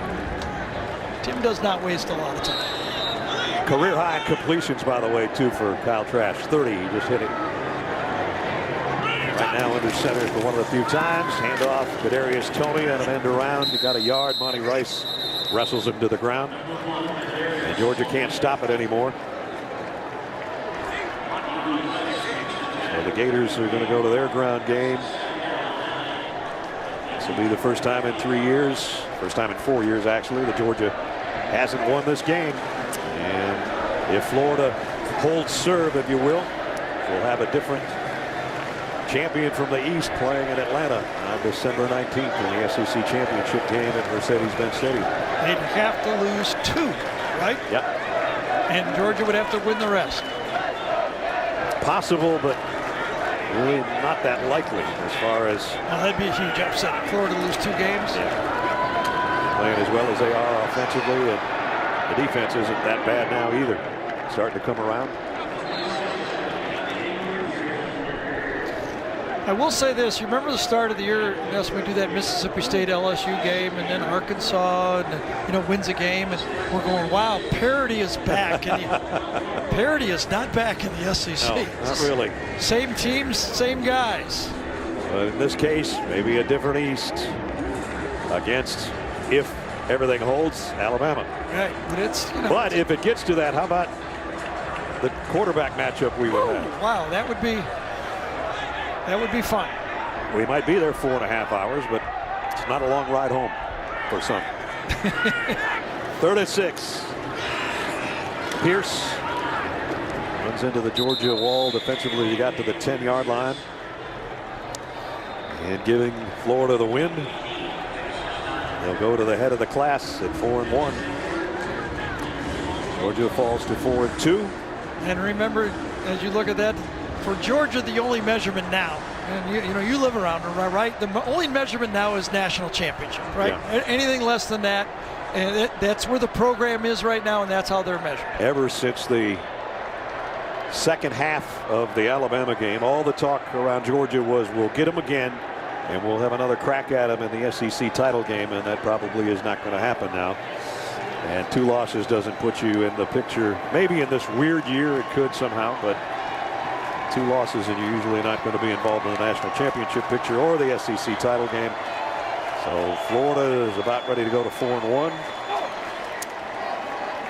And we hope all the guys that were injured in today's game come out of this all right. We know one of them will not be. And that's the Georgia wide receiver that caught the touchdown pass. I don't want to put it all on the quarterback, though, Ness. You know, in the last 3 big games that Georgia's played, the 2018 SEC championship game, 35 points Alabama scored. The 2019 championship game, LSU scored 37. Then they lost to Bama, 41 points. And then tonight, again, they've given up 41. Their defense in these big games, these 4 big games, have given up 38 points a game. That's right. You can talk all the statistics you want, but when it counted, they didn't shut anybody they needed to down. 34-yard field goal by McPherson. Trying to give him a little more confidence back after just missing one earlier. He hit from 50 and 51 earlier in the ballgame.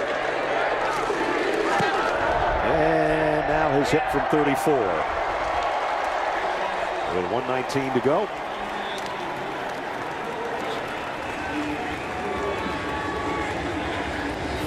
(44-28). Gives us a chance right now following the field goal to give you the play of the game presented by Jersey Mike Subs. Here's one of many impressive plays from Trask. Kyle to Kyle. Kyle to Kyle Pitts. Nick Hubert with his call on the Florida Radio Network. The snap to Trask. Trask dropping back to throw. Rainbows it down the right side for Kyle Pitts. He's got it. He's there. Touchdown. Oh, my. Kyle Pitts. Touchdown right sideline. It's 21-20. So there's Mix Oh My at the end of that one. And oh my, it's been quite a game for Kyle Trask again. Boy, we watch Mac Jones. We see Trevor Lawrence have a hot start before missing a couple of games with the COVID. Talk about quarterbacks. This guy remember, and Mac are having a heck of a season in the SEC. Remember, Kyle Trask was not a highly recruited player. Doug Nussmeier, former offensive coordinator at Florida, had him in a camp, liked him, said, I think he can play. One of those project quarterbacks, you get him in there, and what Kyle did is went to work. You know, when he didn't start his first couple of years, he just kept working to get better, and when he got his shot, he was ready. And when he got his first start, we were there. Yes. We kidded him. We didn't kid him, but he didn't start in high school behind Eric King. So he said, yeah, I haven't started, so what? He kind of laissez-faire about everything, and now he is putting up huge numbers in this Florida offense. And you can see he is the leader of the team.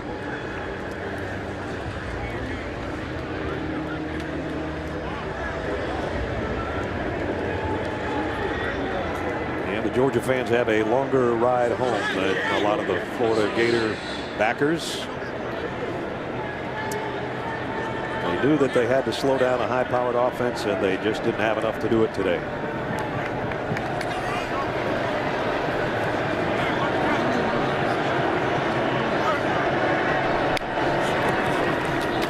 Come on, Mathis again, flushed out of the pocket. Caught by James Cook on a deflection. It was like the third bounce, wasn't it? Yeah. Elam had his hands on it. He did. That one's just coming to him, but Cook got Cook a hand to tip it. Then Elam, and then he bats it back to Cook. Okay, here you go. I'll tip it back to you. They play volleyball there for a second. What? No. Nope. Yo. Oh, no. What? First down. Nope, not first down. Pick up a 4.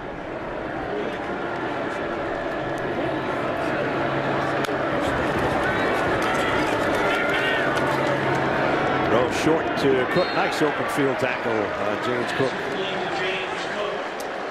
Trevez Johnson, the freshman, back there getting some playing time, true freshman.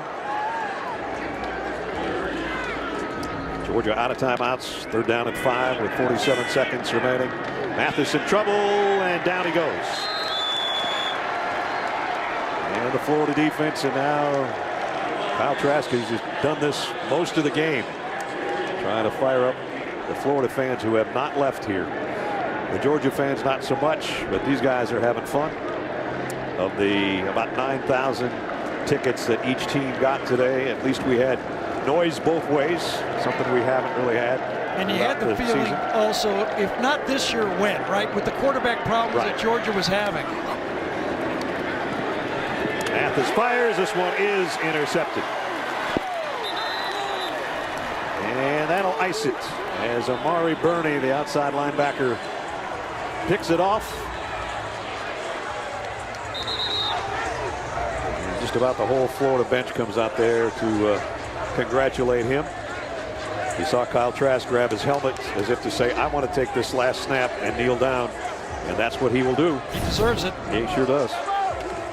4th down interception, 2 of them by Mathis, just letting it go, tried to take a gamble, and those are tough to complete. So now he says, okay, where's my headgear? Todd Grantham gets a bucket. Defensive coordinator, who was defensive coordinator at Georgia for 3 years. And there it is. The streak is stopped at 3 as Dan Mullen gets a big win over Georgia. I don't know if you can call it an upset just because of the rankings. Number 8 beats number 5, 44-28. Good ball game. There's Kirby Smart, Dan Mullen at midfield. Well, especially the way it started, 14-0. Yeah. Come back like that. You know, I mean, we thought for sure Georgia had the head start, and would there be enough to come back? And as we said many times, modern college football, you got a quarterback, you're never out of it. Georgia's last best chance was the interception by Stokes that he returned for the touchdown. But from that point on, it was pretty much number 11 and his teammates. And the Gators go to 4-1. And as we showed you the standings, Georgia falling to 4-2. And the Gator faithful loving it here in Jacksonville. So whether it was the 98th reunion of the series or the 99th, depends on which school you ask. They'll remember 2020 in Gainesville for a while. Kyle Trask came in, 4 touchdowns in 4 straight games. So what do you think he did? He threw 4 more and a career high 474 yards through the air, and he mixed it up to just about everybody on his offensive set, and he's with Jamie down in the field. And he's celebrating. He is celebrating, rightfully. So, Kyle, three years you watched Georgia take the SEC East from you in this game. You and I talked about allowing the meaning behind this game take control of you emotionally. How did this game feel to you today? It felt amazing. I mean, just, you know, I think we can play with anybody. You know, we got so many weapons. We speak it into existence. You know, we said it's going to happen all week. We came out, we executed, and we got the victory. 5 games in a row you've thrown for 4+ touchdowns. Does that sound like a Heisman Trophy winner to you? Hey, I'm just trying to do what I can for this team. That's just a representation of, you know, how well and efficient this offense is working. You know, our linemen are blocking their tails off. Our wide receivers are getting wide open for me. So, I mean, I'm just doing what I can to execute. Was it a challenging day to have to run this offense without Kyle Pitts in the second half? I mean, like I said before, we have so many weapons. You know, it's really tough on defenses for matchups. You know, But, you know, we just came out, a great team win. We just, you know, came out, executed, and got the job done. Congratulations. Thank you. Well done, Mr. Trask. Sure did. Kept his head about him and didn't take any of the bait. Just move forward and win another game, right? Yep. And a big one it is. Puts him in the driver's seat to win the East and head to Atlanta in late December against the winner of the West. 44-28 the final. That's going to wrap it up. For Garrett Danielson and Jamie Erdahl, Brad Nessler saying so long. Final score, 8th ranked Florida 44, number 5 Georgia 28. College football postgame show presented by Rocket Mortgage coming up after these messages. So long and good night from Jacksonville.